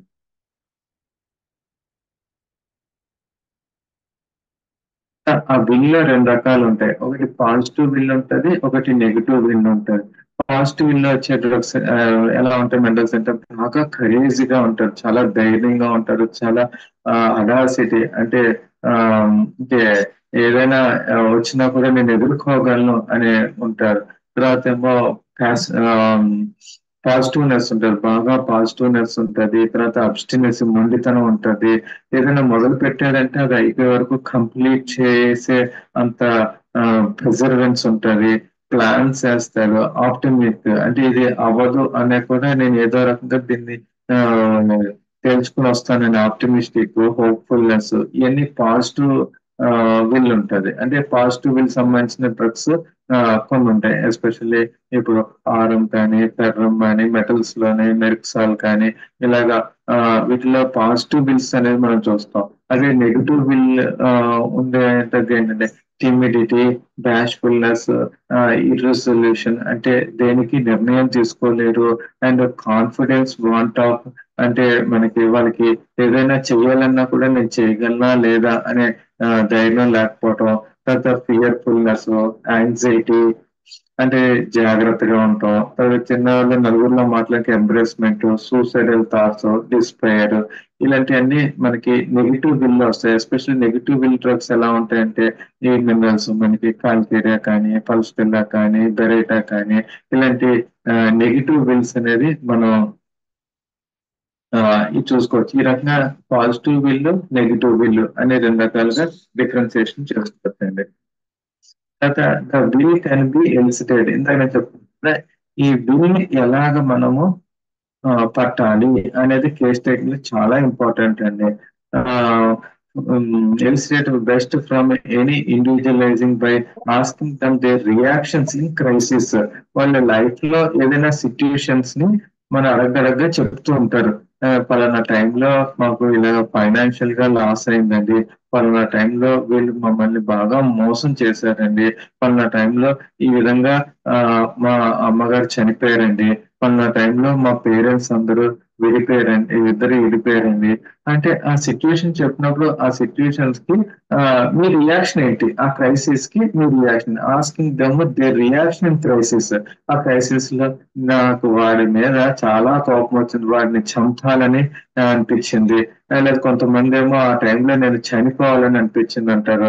ఆ టైంలో నాకు బాగా ఆ జలసి వచ్చి నేను తట్టుకోలేకపోయి మనసులో అదే కుమిలిపోయానండి. ఇలాగా ఆ సిచ్యుయేషన్స్ కి వీళ్ళు వెళ్ళి ఎలా రియాక్ట్ అయ్యేది అనేది మనకు చాలా ఇంపార్టెంట్. దాన్ని బట్టి మనము ఆ బిల్ యొక్క సింటమ్స్ తీసుకోవాలి. కానీ వాళ్ళకి మమ్మల్ని డైరెక్ట్ గా మీరు కోపము ఎక్కువగా ఉందా, మీకు జలసి ఎక్కువగా ఉందా, మీరు అసూయ ఎక్కువ పడుతూ ఉంటారా, మీకు అనుమానం ఎక్కువ, ఇలా డైరెక్ట్ గా అడిగితే ఎవ్వరు నాకు అనుమానం లేదు, కోపం లేదు, నేను మామూలుగా ఉంటానే అని చెప్తారు తప్ప వాళ్ళు ఆ, ఉమ్, ఈ వాళ్ళ యొక్క విల్ యొక్క రియాక్షన్స్ మాత్రం చెప్పరు. అందుకే సిచ్యుయేషన్స్ లో వాళ్ళు ఏ విధంగా రియాక్ట్ అయ్యారు, తర్వాత ఏమో understand the steps taken by them to avoid the situation. ఆ సిచ్యువేషన్ ని అవాయిడ్ చేయడానికి వాళ్ళు ఏ విధంగా కాంపన్సేట్ అయ్యారు, ఏ విధంగా స్టెప్స్ తీసుకున్నారు, దాన్ని బట్టి కూడా వాళ్ళు positive will, negative will. Positive will అంటే ఇంకా వాళ్ళు ఎవరి మీద ఆధారపడకుండా నా సొంతంగానే నేనే మళ్ళీ వర్క్ చేసుకుంటూ, బిజినెస్ చేసుకుంటూ నేను మళ్ళీ నేను నిలబెట్టుకున్నాను అని అంటారు. కొంతమంది నెగిటివ్ విల్ అయితే మా నాన్న ఆ టైంలో నాకు డబ్బులు ఇచ్చి హెల్ప్ చేసి ఆయన సపోర్ట్ తోటి నేను మళ్ళీ నెమ్మదిగా ఏ, నెమ్మదిగా ఎదిగాను అనేది చెప్తూ ఉంటాం. ఈ విధంగా విల్ ఎలా ఎక్స్ట్రాక్ట్ చేయాలి అంటే ఒక సిచ్యుయేషన్ క్రియేట్ చేయాలి, లేకపోతే ఒక సిచ్యుయేషన్ లైఫ్ లో జరిగిన ఇన్సిడెంట్స్ అయినా వాళ్ళు చెప్పడం వల్ల మనము వాళ్ళ రియాక్షన్ బట్టి కూడా మనం విల్ ని ఎక్స్ట్రాక్ట్ చేయొచ్చు అండి. ఇప్పుడు కాల్కేరా కార్బో ఎలా ఉంటది, timidity, confidence, want of, fear. Usual గా మనం కాలికేరే కర్వ్ లో చూడటానికి ఏంటంటే ఏదైనా సిచ్యువేషన్ వచ్చింది అనుకోండి, ఆ వాడికి ఆ సిచ్యువేషన్ ఎదుర్కోవాలంటే ఎదుర్కోలేడు. తర్వాత ఏమో నేను చేయగలనా లేదా అంటాడు, నేను టెన్షన్ పడిపోతూ ఉంటాడు. అదే కాల్కేరియా సెల్ఫ్ సేమ్. అదే కాల్కేరియా సెల్ఫ్ ఎలా ఉంటదంటే కొంచెం వీల్ స్ట్రాంగ్ గా ఉంటుంది వీళ్ళకి, చాలా మొండితనంగా. చిన్నపిల్లలు అయితే అది చేయమంటే ఇంకా నేను చేయను అంటారు. తర్వాత ఏమో బాగా ఎదురు తిరుగుతూ ఉంటారు, కరేజియస్ గా ఉంటారు, కోరల్సమ్ గా ఉంటారు. సేమ్ కాల్కేరియా, కానీ ఆ సిచ్యుయేషన్స్ కి వాళ్ళు ఏ విధంగా ఎదురు తిరిగారు. వాళ్ళు నెగిటివ్ తో తిరిగితే సేమ్ కాల్కేరియా లాగా అనిపిస్తే కాల్కేరియా కార్కి వెళ్తారు. వాళ్ళు పాజిటివ్ విల్ గా ఉంటే సేమ్ కాల్కేరియా సెల్ఫ్ వెళ్తాం. ఈ విధంగా మనము విల్ బట్టి మందు సెలక్షన్ కి చాలా ఉపయోగపడుతూ ఉంటుందండి. ఇప్పటి వరకు మెంటల్ జనరల్స్ లో విల్, అండర్స్టాండింగ్, ఇంటెలెక్ట్, ఈ విధంగా మనం ఏ విధంగా వాటిని ఎక్స్ట్రాక్ట్ చేయాలి, వాటిని ఎలాగ కే షీట్ లోంచి మనం ఆడాలి అనేది మనం తెలుసుకున్నాం. అలాగే ఫిజికల్ సిమ్టమ్స్ లో ఏం వస్తాయి? Physical symptoms referring to body as a whole, మొత్తం బాడీ అన్నిటిని తెలియజేస్తుంది. Physical desires and aversions and any sexual disturbances, love and hate and desires, aversions for particular food గురించి, ఈ నాకు మిల్క్ అంటే ఇష్టం, నాకు పాలు అంటే పడవు, లేకపోతే నాకు ఫ్రూట్స్ అంటే ఇష్టం, అలాంటి. ఎపిటైట్, ఆకలి ఎక్కువ ఉందా, తక్కువ ఉందా, ఉండగలరా, తట్టుకోగలరా, ఇలాంటివి కూడా. థర్స్ట్, నాకు దాహం ఎక్కువ ఉందా, దాహం తక్కువ ఉందా. Sensitive to heat and cold. తర్వాత ఏంటంటే మనకి ఈ దాహం కానీ, లేకపోతే ఎపిటైట్ కానీ, ఈ తర్వాత ఏమో ఏదైనా నార్మల్ గా ఎలా ఉంటారు అంటే ఫిజియాలజీ ఎలా ఉంది అని తెలుసుకుని, దాంతో పాటు అబ్నార్మాలిటీ అనేది మనము తెలుసుకోవచ్చు. అందుకని ఎక్కువగా మనము నార్మల్ ఫిజియాలజీ యొక్క బాడీ అనేది తెలుసుకోవటం వల్ల మనం ఈ అబ్నార్మల్ క్రేవింగ్స్ కానీ, అబ్నార్మల్ సిమ్టమ్స్ కానీ ఈజీగా ఫైండ్ అవుట్ చేయొచ్చు. వెట్ వెదర్ ఎగ్రివేషన్ లేదా థండర్ స్నో ఎగ్రివేషన్ అని చూసుకోవచ్చు. తర్వాత సెన్సిటివ్ టు బాతింగ్, టచ్. మనం పేస్టింగ్ తీసినప్పుడు నీకు స్నానం చేస్తే బాగుంటుందా, లేదా స్నానం చేస్తే నీరసం వస్తుందా, ముట్టుకుంటే బాగుంటుందా, ప్రెజర్ కి ఎక్కువ అవుతుందా, రబ్బింగ్ కి ఎక్కువ అవుతుందా, జారింగ్ అంటే కొంచెం కదలిక వల్ల ఎక్కువ అవుతుందా, ఏ టైం కి ఎక్కువ అవుతుంది, ఏ మంత్ లో ఎక్కువ అవుతుంది, ఏ సీజన్స్ ఎక్కువ అవుతుంది. అలాగే పీరియాడిసిటీ ఆఫ్ ద కంప్లైంట్, అంటే సేమ్ ఇదే కంప్లైంట్ నాకు ఎవ్రీ వారం వస్తూ ఉంటుంది, ఎవ్రీ సోమవారం వస్తుంది, ఎవ్రీ సండే వస్తుంది, అలాగే ఎవ్రీ రికరింగ్ గా వచ్చేదాన్ని పీరియాడిసిటీ ఆఫ్ ద సిమ్టమ్స్ అంటారు. అలాగే better and worse from motion, నాకు కదిలితే ఎక్కువ అవుతుందా, కూర్చుంటే ఎక్కువ అవుతుందా, ఫాస్టింగ్ వల్ల ఎక్కువ అవుతుందా, ఈటింగ్ వల్ల ఎక్కువ అవుతుందా, during, before, after menses and after sexual intercourse. నాకు మెన్సెస్ లో ఉన్నప్పుడు ఇలా నీరసం వస్తుందా, మెన్సెస్ లో ఉన్నప్పుడు ఇలా జలుబు వస్తుందా, మెన్సెస్ ముందు నాకు కడుపులో నొప్పి వస్తుందా, ఈ సిమ్టమ్స్ అన్నిటిని అంటే ఒక పార్ట్ కి సంబంధించింది కాకుండా ఆ కండిషన్ మొత్తం బాడీకి అందరికి ఫిజికల్ బాడీకి తెలియజేసేదని ఫిజికల్ సిమ్టమ్స్ అని. అది ఇందాక చెప్పింది ఆ కండిషన్ అనేది మెంటల్ బాడీకి. ఇప్పుడు నాకు బాగా డిప్రెషన్, దిగులు, సాడ్నెస్ ఉంది, అదేమో మెంటల్ జనరల్స్ అండి. అలా కాకుండా నాకు బాగా నీరసము, వీక్నెస్, పెయింటింగ్, చెమటలు పడుతుంది, ఆకలి తట్టుకోలేకపోతున్నాను, ఇదంతా మనకి ఫిజికల్ జనరల్స్ లోకి తెలియజేస్తుంది. ఆ విధంగా మెంటల్ జనరల్స్, ఫిజికల్ జనరల్స్ మనకి ఇంపార్టెంట్. ఈ physical symptoms side of the body affected more, అంటే రైట్ సైడ్ ఎఫెక్ట్ అవుతుందా, లెఫ్ట్ సైడ్ ఎక్కువ అవుతుందా, లేకపోతే క్రాస్ వైజ్ గా రైట్ ఏమో అప్పర్, లోయర్ ఏమో లెఫ్ట్, లేకపోతే ఆల్టర్నేట్ సైడ్, ఒకసారి రైట్ సైడ్ ఉంటుంది, ఒకసారి లెఫ్ట్ సైడ్ ఉంటుంది, అలా చేంజ్ అవుతుందా, చేంజింగ్ వేరియస్ పార్ట్స్, ఒకసారి ఏమో నాకు భుజానికి నొప్పి వస్తుంది, ఒకసారి కాలికి నొప్పి వస్తుంది. ఈ విధంగా మనం ఇన్ని రకాలుగా ఉందని తెలుసుకోవడం వల్ల కూడా కేస్ టేకింగ్ లోనూ మనం తెలుసుకోగలుగుతాం, పేషెంట్ నుంచి కూడా అడగగలుగుతాం, పేషెంట్ చెప్పింది కూడా మనం గ్రాస్ప్ చేయడానికి చాలా ఉపయోగపడతాం ఈ సిమ్టమ్స్ తెలుసుకోవడం వల్ల. General symptoms like burning, throbbing, stitching, onset of symptoms, decline of the symptoms. Sensitive to light, noise, food smell and general pathological changes. ఇంకా పేషెంట్ లో ఏదైనా ఎనిమిక్ గా ఉన్నాడా, వాప్ ఉందా, లేకపోతే ఏదైనా పార్ట్ బాగా కృషించిపోయి ఉందా, ఎట్రోఫీ ఉందా, ఏదైనా కలర్ చేంజెస్ ఉన్నాయా, ఇవి కూడా జనరల్ ఫిజికల్ సిమ్టమ్స్ మనకి ఉపయోగపడుతూ ఉంటాయి. కదా common symptoms. Common symptoms are those which are common to the disease to many remedies. Headache, fever, diarrhoea, loss of appetite, ఇవన్నీ కామన్ సిమ్టమ్స్ అని చెప్పుకోవచ్చండి. So common symptom not usual for prescription. Common symptoms మనకి prescription కి ఉపయోగపడవు. Uncommon symptoms unaccountable, unexplainable. అంటే common symptoms ఏంటంటే ఆ disease కి కామన్ గా ఉండేది కామన్ సిమ్టమ్స్. ఆ డిసీజ్ తో సంబంధం లేకుండా వాడికి ఉండే సిమ్టమ్స్ ఏమో అన్కామన్ సిమ్టమ్స్ ఉంటాయి. Example, coryza relieved by sea bathing. వాడికి బాగా జలుబు చేసింది, జలుబు చేసినప్పుడు జనరల్ గా ఏంటంటే వారికి నీటిలో తడిచినా, వర్షంలో తడిచినా, లేకపోతే సముద్రంలో స్నానం చేసినా, ఎక్కడ చేసినా కూడా వారికి జలుబు తడి వల్ల ఎక్కువ అవుతుంది అనేది మనం అందరం చూసే కామన్ సిటం. అలాంటిది కాకుండా వారికి జలుబు చేసినప్పుడు మంచిగా సముద్రంలో స్నానం చేసినట్టు మొత్తం జలుబు గిలుపు అన్ని పోయింది, ఆయాసం అంతా తగ్గిపోయిందని అనుకో, మనం అక్కడ అన్కామన్ సిమ్టమ్ బేస్ చేసుకుని మెడోరైనా ఇవ్వచ్చండి. ఆ విధంగా కామన్ అండ్ అన్కామన్ సిమ్టమ్స్ ఎలా ఉపయోగపడతాయి. Burning emulated by heat. General గా మనకి చాలా స్కిన్ బాగా మండుతుంది. మండుతున్నప్పుడు ఏం చేస్తాం, చాలా మందికి కొంచెం చన్నీళ్ళు వేసి కడుగుతూ ఉంటారు. కానీ వీళ్ళు ఏం చేస్తారు, బాగా మండుతున్నప్పుడు కొంచెం గోరువెచ్చని నీళ్ళు వేస్తే నాకు చాలా రిలీఫ్ గా ఉంటుందండి అంటారు. అదే ఆర్సెనిక్ ఆల్బమ్. ఈ విధంగా అన్కామన్ సిమ్టమ్స్ మనకి సెలక్షన్ ఆఫ్ ది రెమెడీకి బాగా ఉపయోగపడుతూ ఉంటుంది. ఇప్పటివరకు మనం మెంటల్ జనరల్స్ తెలుసుకున్నాం, ఫిజికల్ జనరల్స్ తెలుసుకున్నాం. ఇప్పుడు పర్టికులర్స్ ఏమో పర్టికులర్స్ అంటే symptoms related to the particular thought. అంటే నాకు నాలిక మంటగా ఉంది, లేకపోతే కుడి కన్ను ఎర్రగా ఉంది, లేకపోతే నాకు ఎడం భుజము నొప్పిగా ఉంది, అంటే మొత్తం అంతా నాకు ఒళ్ళంతా మంటగా ఉందంటే దాన్ని జనరల్ సిమ్టమ్ అంటారు. అలా కాకుండా నాకు ఓన్లీ నాలుక ఒకటే మంటగా ఉందంటే దాని పర్టికులర్ సిమ్టమ్ ఉంటుంది. అంటే particular is related to the particular thought only.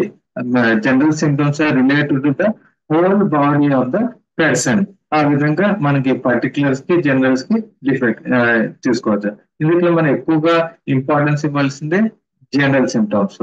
Particulars కూడా బాగా ప్రామినెంట్ గా ఉంటే వాటికి కూడా ఇవ్వచ్చు. అలా పర్టికులర్ సిమ్టమ్స్ కూడా 3 కింద గ్రేడ్ చేయొచ్చండి. ఒకటి high grade particular, those that are rare and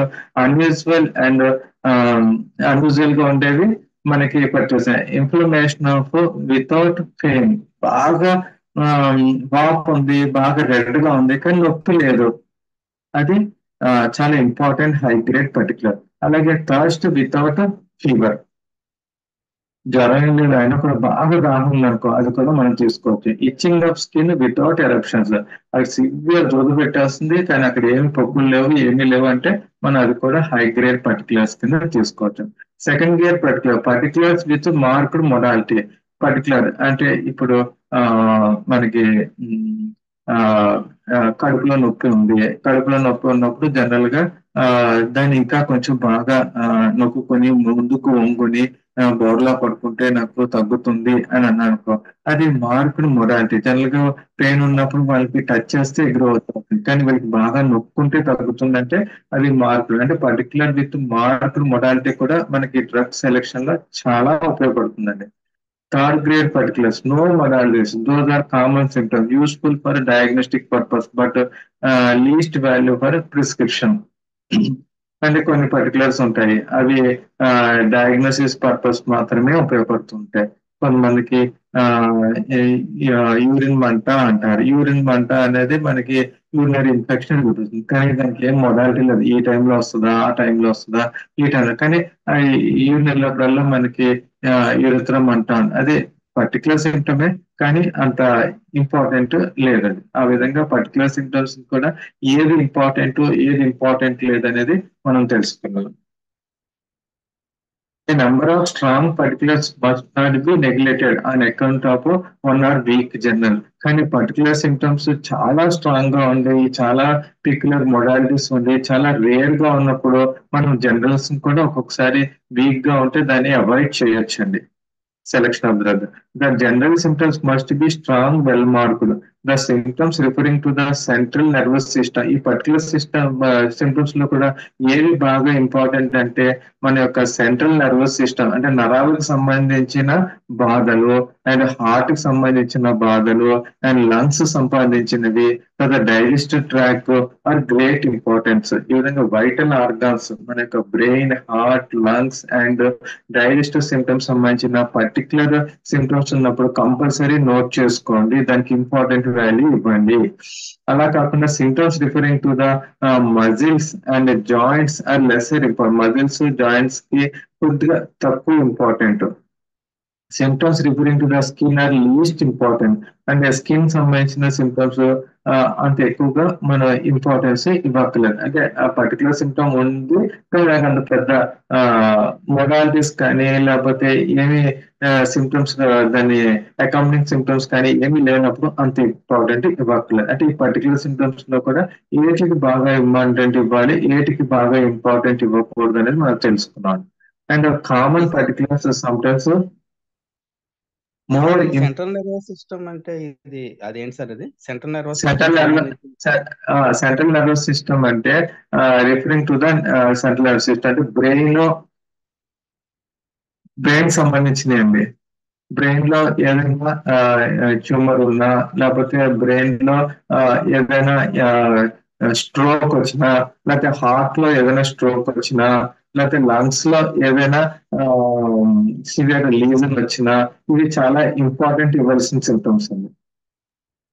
ఈ నడుముకి సంబంధించినవి కూడా సెంట్రల్ నర్వస్ సిస్టమ్ కింద వస్తుంది సార్. ఇది నడుముకి సంబంధించిన బ్రెయిన్ అండ్ స్పైన్ అండి సెంట్రల్ నర్వస్ సిస్టమ్. అంటే మన వెన్నుపూస కూడా వస్తుందండి. Okay sir. అది కూడా పర్టికులర్ సిమ్టమ్స్ లో మన ఇంపార్టెన్స్ ఇవ్వచ్చు అండి. The common particulars is sometimes more important being associated with the particular modalities. చెప్పండి సార్. మొడాలిటీస్ అన్ని ఫిజికల్ జనరల్ కింద వస్తాయంటారా? మొడాలిటీస్ అంటే అవి ఫిజికల్ జనరల్స్ మొడాలిటీస్ వేరు ఉంటాయండి. పర్టికులర్ జనరల్స్ మొడాలిటీస్ ఒక డిఫరెన్సియేషన్ చెప్తాను మీకు. ఇప్పుడు ఫీవర్ జాయింట్ పెయిన్స్ ఉన్నాయండి. ఫీవర్ ఉన్నప్పుడు వాడికి చలికి బాగా వణుకు ఎక్కువ అవుతుంది అనుకోండి, అది physical general modality chilli patient అని. అర్థం కదా సార్? మొత్తం వాళ్ళకి ఒళ్ళంతా చలికి ఎక్కువ అవుతుంది అనుకో, దాన్ని ఫిజికల్ జనరల్ మొడాలిటీ అంటారండి. అలా కాకుండా ఓన్లీ మోకాలు నొప్పి ఒకటి మాత్రమే వాడికి చలికి ఎక్కువ అవుతుంది అనుకోండి, దాన్ని పర్టికులర్ సిమ్టమ్ అంటారు మొడాలిటీ.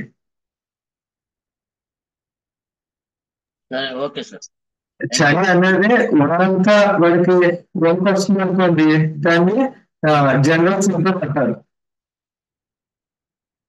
అలా కాకుండా చలి అనేది ఓన్లీ మోకాలు నొప్పి మాత్రమే ఎక్కువ అవుతుంది అనుకో, దాన్ని పర్టికులర్ సిమ్టమ్ మొడాలిటీ అంటారు. అంటే చలి అనేది సేమ్ మొడాలిటీయే, కానీ అది జనరల్ మొడాలిటీయా పర్టికులర్ మొడాలిటీ అనేది ఈ విధంగా మనం డిఫరెన్సియేషన్ చేసుకోవచ్చు సార్. తర్వాత ఇవన్నీ మనం పేషెంట్ చెప్తే రాసుకున్నవి మనం దాన్ని వాళ్ళ యొక్క మాటలు బట్టి వాళ్ళ యొక్క నరేషన్ బట్టి మనం చేసుకుంటాం. ఇది general symptoms, mental and physical generals and particular symptoms. కొన్ని అబ్జర్వేషన్స్, పేషెంట్ లావుగా ఉన్నాడా, సన్నగా ఉన్నాడా, వాళ్ళ ఫిజికల్ మేకప్ బట్టి కూడా మనం కొన్ని సిమ్టమ్స్ రాసుకోవాల్సి వస్తుంది. ఎస్పెషల్లీ ప్రభు విజయకర్ గారు ఒక బుక్ లో ఇచ్చారు, అది చూపిస్తాను. ఫిజికల్ మేకప్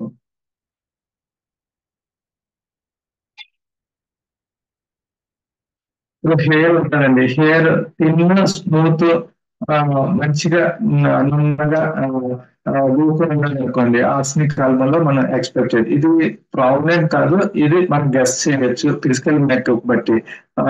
అలాగే తిన్న రైజ్డ్ గా ఉన్నాడు అనుకో, అంటే హెయిర్ అలా ఉంది కొంచెం పైకి ఎత్తుపెట్టి నెక్కు పొడిచి ఉందనుకో, మనం ఎక్స్ట్రాలో ఓపీఎం లో కూడా చూడొచ్చు అండి. అలాగే థిక్ టఫ్ స్టక్ వచ్చి మన స్కాల్ప్ కి బాగా అతుక్కుంది అనుకో, మిడ్మోషన్ గ్రూప్ లో లైక్లీ రెమెడీస్, అంటే ఇది మోస్ట్ ప్రిఫర్డ్ రెమెడీస్ కాదు, మోస్ట్ లైక్లీ రెమెడీస్ పైన రాశారు చూడండి. అలాగే మన యొక్క హెయిర్ బట్టి కూడా వాళ్ళ యొక్క నేచర్ కానీ వాళ్ళ యొక్క డ్రగ్ కూడా మనకి ఫిజికల్ మేకప్ బట్టి కూడా వాళ్ళ యొక్క ఫిజియోగ్నామీ బట్టి కూడా మనం తెలుసుకోవచ్చు. కర్లీ హెయిర్, కొంతమందికి హెయిర్ కర్లీగా ఉంటుంది, అది ఫీడియం గ్రూప్ లాక్సిస్ కానీ ఇట్లా ఉంటా ఉంటుంది. మెస్సీ హెయిర్, వాళ్ళకి ఎంత దూరినా కూడా తలంతా ఎప్పుడు చిందరమందరగా ఉంటూ ఉంటుంది, వాళ్ళకి సల్ఫర్ కానీ టారెంట్ లో కానీ చూడొచ్చు. ఎరువు బాల్యం, చిన్న వయసులోనే కొంతమందికి బట్టతల వచ్చేస్తూ ఉంటది, వాళ్ళలో బెరైటా కార్బో, సైలీషియా, ట్యూబర్క్లినం తర్వాత బ్రిటిల్ హెయిర్, కొంతమందికి హెయిర్ చాలా పెలుసుగా ఉండి ఊడిపోతూ ఉంటుంది, ఎస్పెషల్లీ కాలీఫ్లవర్ లేకపోతే సోడినము, ఫ్లోరిక్ యాసిడ్. ఈ విధంగా ఫిజికల్ మేకప్ బట్టి కూడా మనకి వాళ్ళ యొక్క సింటమ్స్ మనం గ్రాఫ్స్ చేయొచ్చండి. అలాగే ఫేస్ చాలా షార్ప్ ఫీచర్స్ ఉంటే ఫాస్ఫరస్ లోను, అలాగే రౌండ్ షబ్బీగా ఉంటే లాక్సిస్ ఓపియం లోను, అలాగే ప్రామినెంట్ చీక్ బోన్స్ ఉండి ప్రామినెంట్ జా బోన్ ఉంటే మెటాలిక్ ఫేస్ అంటారు దాన్ని, మెటల్స్ లోను, బెరైటా, కాల్కేరియాలోను ఉంటుంది. అలాగే వాళ్ళ బుల్ట్ అంటే వాళ్ళు షార్ట్ గా ఉన్నారా, లీన్ థిన్ గా ఉంటే calcarea phos, secale cor, natrum mur and sulphur. అంటే వీళ్ళు ఎలా ఉంటారంటే పొట్టిగా ఉంటారు కానీ థిన్ గా ఉంటారు, సన్నగా ఉంటారు. కాల్కేరియా ఫాస్ వాళ్ళు ఉంటారు, సికేల్ కార్ వాళ్ళు ఉంటారు, నాట్రమ్ మూరు ఉంటారు, సల్ఫర్ వాళ్ళు ఉంటారు. అలాగే షార్ట్ ఒబేస్ పొట్టిగా ఉండి బొద్దుగా ఉండేవాడు బెరైటా కార్బ్ లో ఉంటారు, మెరోరినో లో ఉంటారు. అంటే ఒబేస్ గా ఎక్కువగా చాలా డ్రగ్లు ఉంటాయి కానీ లైక్లీ ఇవి బొద్దుగా ఉన్నారు కాబట్టి ఈ డ్రగ్ లోకి రావచ్చు. వాళ్ళు ఎవరు క్యాప్సికమ్ లో ఉంటారు, కాలికేరియా కార్బ్ లో ఉంటారు, గ్రఫైటిస్ లో ఉంటారు, అలాగే ఫెర్రమ్ లో ఉంటారు, ఫెర్రమ్ గ్రూప్ లో ఉంటారు, ఫైటో లెక్కలో ఉంటారు. అదే షార్ట్ గా ఉపయోగించుకుంటే బెరైటా అండ్ మెగోరినో. అది సన్నగా ఉండి షార్ట్ గా ఉంటే మాత్రం కల్కేరా ఫాస్, సికేల్ కారు, నాట్రమ్ మూడు, సల్ఫర్. ఇవి ప్రాబబుల్లీ మోస్ట్లీ లైక్లీ రెమెడీస్. అంటే ఈ గ్రూప్ లో కూడా ఈ డ్రగ్స్ అంటే మనకి ఇంకా వేరే సింటమ్స్ ఏమి దొరకలేనప్పుడు మంచిగా సిమ్టమ్స్ మెంటల్స్, జనరల్స్, పర్టికులర్స్ అన్ని బాగా దొరికినాయి అనుకో, వాళ్ళు చెప్పిన రాసుకుని దాన్ని బట్టి మనం ప్రిస్క్రిప్షన్ చేయొచ్చు. వాళ్ళు ఎంత చెప్పినా ఏం చెప్పినా కూడా వాళ్ళు సరిగ్గా చెప్పట్లేదు అన్నప్పుడు మన దగ్గర ఏమి ఇన్ఫర్మేషన్ లేనప్పుడు ఇవి కూడా వాళ్ళ దగ్గర నుంచి ఏమైనా అబ్జర్వేషన్స్ ఉంటే మనం వీటిని బట్టి కూడా ప్రాబబుల్ డ్రగ్స్ మనం గెస్ చేయడానికి ఉపయోగపడతాయి. దీన్నే ఆబ్జెక్టివ్ సిమ్టమ్స్ అంటారు, physical makeup of the patient. ఇది కూడా చాలా ఇంపార్టెంట్ అండి. ఆ బుక్ పేరు చెప్తారా? ఆ బుక్ పేరు అది ప్రిడిక్టివ్ హోమియోపతి వాళ్ళది genetic materia medica sir. Genetic materia medica. Okay sir, thank you. అంటే ఇది సిమ్టమ్స్ మనం ఏమి దొరకనప్పుడుగా ఇది ఇది యూజ్ చేయొచ్చా సార్? ఇది యూజ్ చేయొచ్చు. అంటే దీనికి దగ్గరగా మనం ఆలోచించి వాళ్ళని ఈ డ్రగ్ లోకి రావచ్చు, ఈ డ్రగ్ సంబంధించిన సింటమ్స్ వీళ్ళకి ఇంకేమైనా పిక్యులారిటీస్ ఏమైనా ఉన్నాయా అని ఆలోచించవచ్చు. ఇప్పుడు హైట్ ఉన్నారు, బాగా పొడుగ్గా ఉన్నారు, పొడుగ్గా ఉంటే మనం ఏం చేస్తాం, ఇంకా వేరే సింటమ్స్ ఏం దొరకలేనప్పుడు ఫాస్ఫరస్ లో ఉన్నాడా, లేకపోతే కాల్కేరియా ఫాస్ట్ లో ఉన్నాడా, మెగ్నీషియం ఫాస్ట్ లో ఉన్నాడా, లేదా కాల్కేరియా ఫాస్ట్ లో ఉన్నాడా, ట్యూబర్కులిన్ లో ఉన్నాడా, ఈ గ్రూప్ లో వీటిని మనం ఆలోచిస్తూ ఉంటాం. అలాగే బాగా లావుగా ఉన్నారు, జనరల్ గా అంటే లావుగా ఉండి చాలా స్తబ్దంగా ఉంటారు, కానీ వీళ్ళు కొంతమంది లావుగా ఉండి చాలా యాక్టివ్ గా ఉంటారు. వాళ్ళు మెడిక్సాన్ లో ఉన్నారా, ఓపియం లో ఉన్నారా ఆలోచిస్తూ ఉంటాం. అలాగే కొంతమంది గ్రోత్ హైట్ ఎక్కువ ఉంటారు, పొట్టిగా ఉంటారు, స్టాండర్డ్ గ్రోత్. మా అబ్బాయి ఎంతైనా ఎంత తిన్నా ఎంత చేసినా ఎంత పొట్టిగానే ఉంటున్నాడు, హైట్ ఎదగట్లేదు అంటారు. వాటిలో మెడోరినం, సెల్ఫినం and sulphur and baryta carb and calcarea phos వీటిలో కూడా మనం ఆలోచించవచ్చు అండి. పోస్చర్, కొంతమంది పేషెంట్లు వచ్చి కూర్చోవడం బట్టి వాళ్ళు ఎలా కూర్చుంటారు, ఇలా వచ్చి సీట్ లో కూర్చొని స్ట్రైట్ గా కూర్చొని కొంచెం వెనక్కి ఇలా బెండే ఉంటారు, అంటే ఏదో డామినేటింగ్ గా ప్లాటినా టైప్. కొంతమంది ఏమో ఎరెక్ట్ విత్ స్లైట్ టెల్ట్ ఫార్వర్డ్, ఇలా స్ట్రైట్ గా కూర్చుంటారు కానీ ముందుకి ఇలా ఓన్ ఉంటారు. వీళ్ళేమో యాంగియస్ పేషెంట్, ఆర్జెంటల్ నైట్రికం లో ఉంటారు. అలాగే erect posture sitting at the edge of chair, అంటే చైర్ కి వెనక్కి మంచిగా జారబడి కూర్చోకుండా చైర్ యొక్క కార్నర్ కు ఫ్రంట్ కూర్చొని ఉంటారు. ఇది బాగా యాంగ్జైటీ ఉన్నవాళ్ళు, కాలీ గ్రూప్, కాల్కేరియా ఫాస్, ఫాస్ఫరస్, సల్ఫర్. కొంతమంది ఏంటంటే ఇలాగ భుజాలు ముందుకు వచ్చేసి stoop shoulders rested backward with one hand and other chair and other hand without one leg and others. ఇలాగా చేసుకుని ట్రై చేసుకుని లేదా ఒక కాలు అక్కడ ఒక కాలు పెట్టి ఇక్కడ పెట్టి క్యాజువల్ యాటిట్యూడ్ లో చెప్పండి అని కూర్చుంటారు. అది మనం సల్ఫర్ లో కూడా మనం అది ఆలోచించాలి. ఇది మోస్ట్ లైక్లీ రెమెడీస్ అండి. తర్వాత మజిల్ ఫైబర్, వాళ్ళు కన్న పుష్టి ఎలా ఉంది, బాగా గట్టిగా ఉంటే బెరైటా గ్రూప్ లోకి, అదే లావుగా ఉండి కొంచెం సాఫ్ట్ గా ఉంటే కాల్కేరియా గ్రూప్ లోకి. ఈ విధంగా కండ పుష్టి బట్టి కూడా మనం వాళ్ళు ఏ డ్రగ్ ఇండికేట్ అవ్వచ్చు. దీన్నే ఫిజికల్ మేకప్, ఫిజియోగ్నోమీ అంటాం. ఇందాకున్న సింటమ్స్ మనం అన్ని వాళ్ళ పేషెంట్స్ చెప్తే అబ్జర్వ్ చేస్తాము. ఇప్పుడు పేషెంట్ చెప్పకుండా కూడా మనం కొన్ని అబ్జర్వ్ చేయాల్సి వస్తుంది. ఈ అబ్జర్వ్ చేసిన వాటిని బట్టి కూడా కొన్ని డ్రగ్స్ మనం గెస్ చేయడానికి ఉపయోగపడుతూ ఉంటుంది.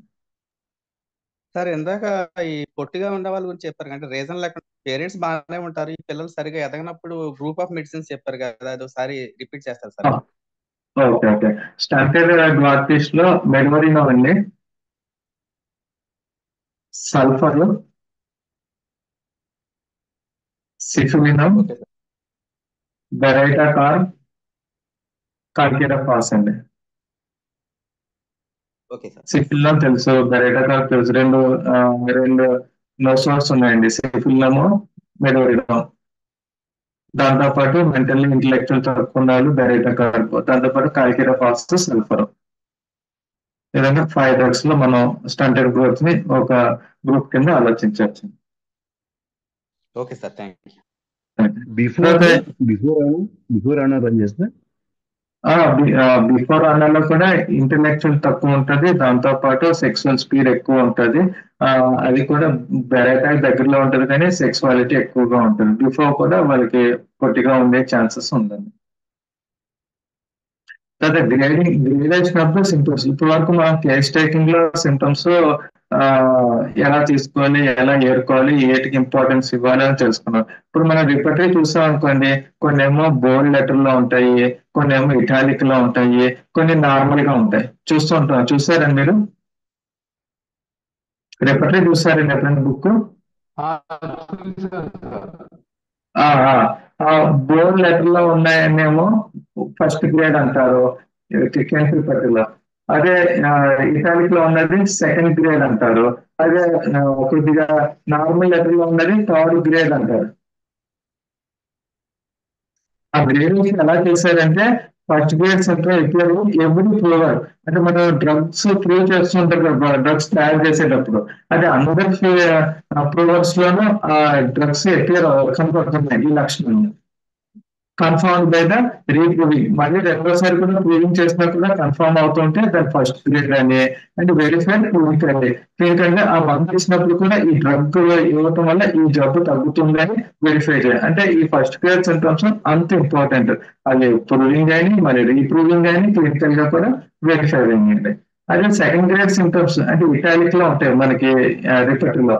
ఆ సింటమ్స్ ఎప్పేరింగ్ ఫ్యూ ఆఫ్ ఫీవర్స్ అంటే అందరిలో డ్రగ్ ఇచ్చిన ప్రతి ఒక్కరికి ఈ సింటమ్ రావట్లేదు, కొంతమందిలోనే వస్తుంది.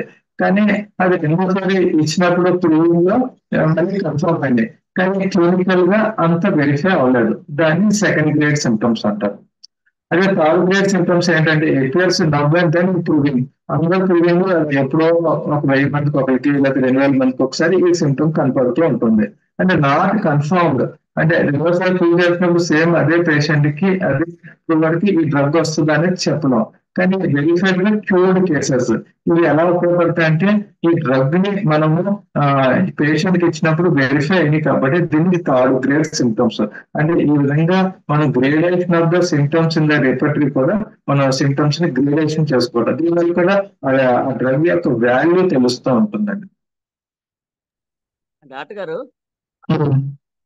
సార్ డ్రీమ్స్ దేనిలోకి వస్తాయి? డ్రీమ్స్ మెటల్ జనరల్స్ లోకే వస్తాయి sir. Mental generals. Okay, thank you. Metal. Okay sir. తర్వాత చిన్న కేసు చెప్తాను. ఈ మధ్యనే ఒక 2 months బ్యాక్ ఒక warts case sir, last final ఇది. ఒక 10 years boy, male boy suffering with warts on the nose. ముక్కు మీద ఒక 4-5 టిప్ ఆఫ్ నోస్ మీద వార్డ్స్ వచ్చినాయి, పీలికలు. తర్వాత ఫింగర్ మీద ఒక దగ్గర 6-7 రైట్ హ్యాండ్ మీద వార్డ్స్ వచ్చినాయి. ఒక 1 year నుంచి వచ్చినాయి. మెడిసిన్స్ హోమియోతో కోల్కతాలో ఒక 1 year వరకు వాళ్ళు వాడి తగ్గపోతే ఇంకా హైదరాబాద్ ట్రాన్స్ఫర్ ఇక్కడికి వచ్చేసి ఇక్కడ నా దగ్గరికి వచ్చారండి.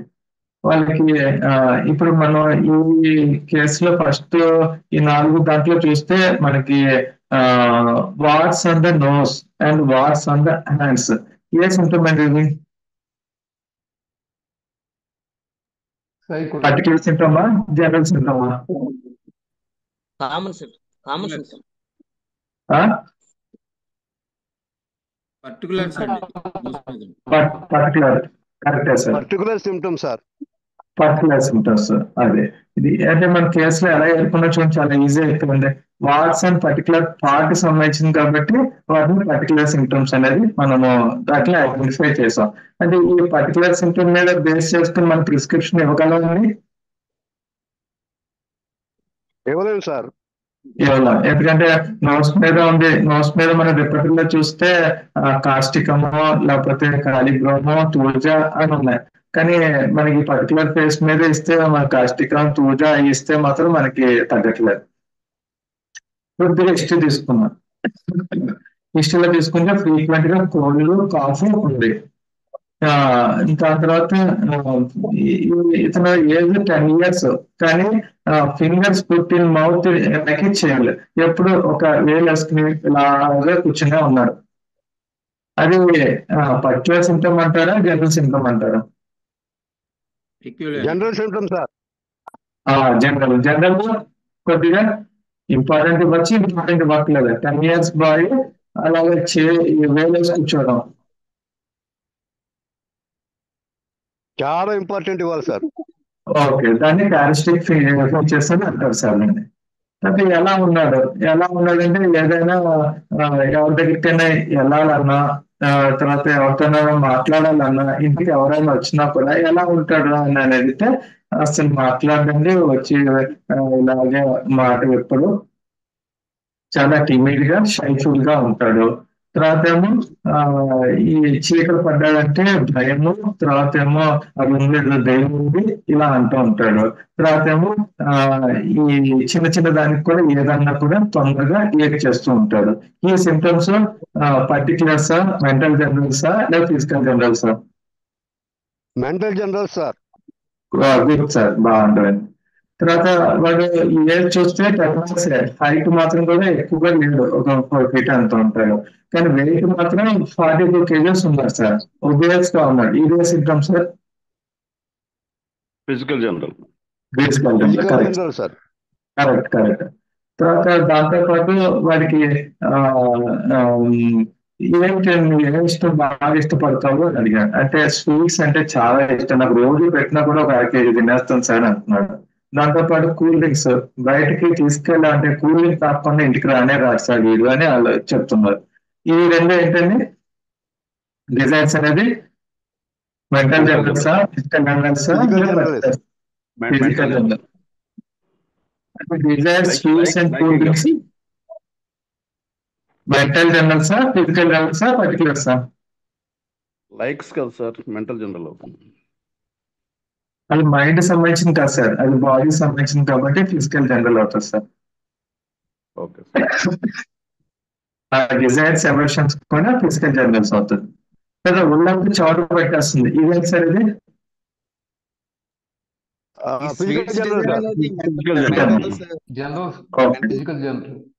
ఓకే. చలి జాస్తి ఎక్కువగా చలి తట్టుకోలేకపోతున్నాడు, దాంతో పాటు దాహం బాగా వేస్తుంది. ఈ రెండు కూడా ఫిజికల్ జనరల్స్.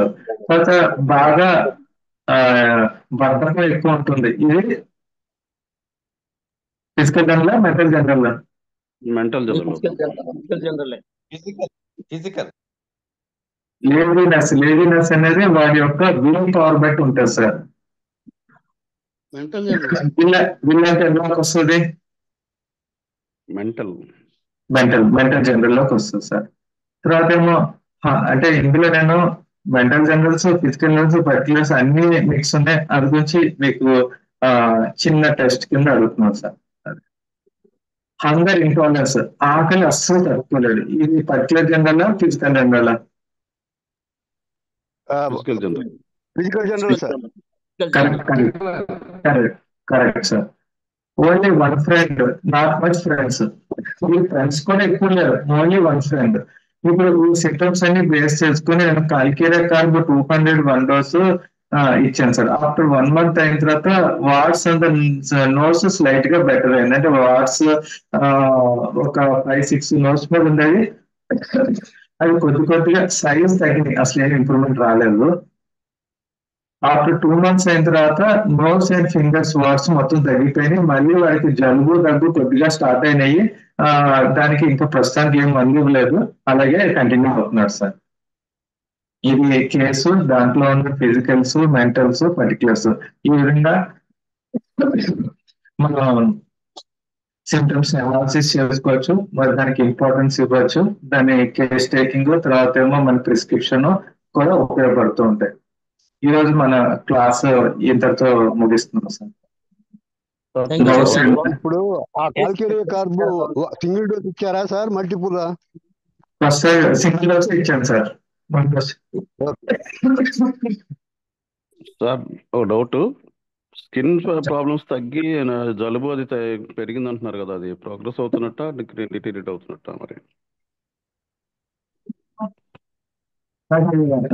ఈ జలుబు దగ్గు కూడా అందులో సిఫిలిటిక్ ఉందా, సైకోటిక్ ఉందా, తర్వాత ఏమో సివియర్ గా ఉంది, దాన్ని బట్టి చూసుకోవాలండి. యాక్చువల్ గా ఓన్లీ వారికి కొంచెం ముక్కు నుంచి లైట్ గా వైట్ డిశ్చార్జ్ ఒక 2 days 3 days నుంచి వస్తుంది, లైట్ గా కాపు ఉంది అంతే, ఇబ్బంది ఏం లేదు సార్ వారికి. అది కొంచెం ముందు సోరిక్ సిమ్టమ్, దాన్ని అలా వదిలేయచ్చు. అంటే వాట్స్ తగ్గి లంగ్స్ ప్రాబ్లం పెరిగింది కదా,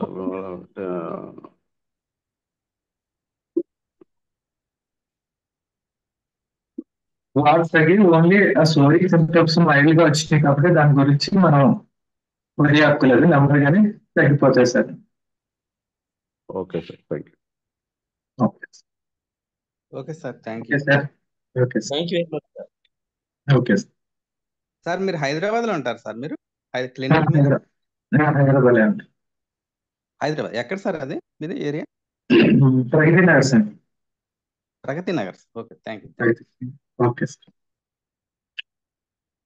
వాసుదేవ సార్. సార్ గ్రూప్ లో మీ నంబర్ కూడా షేర్ చేయండి.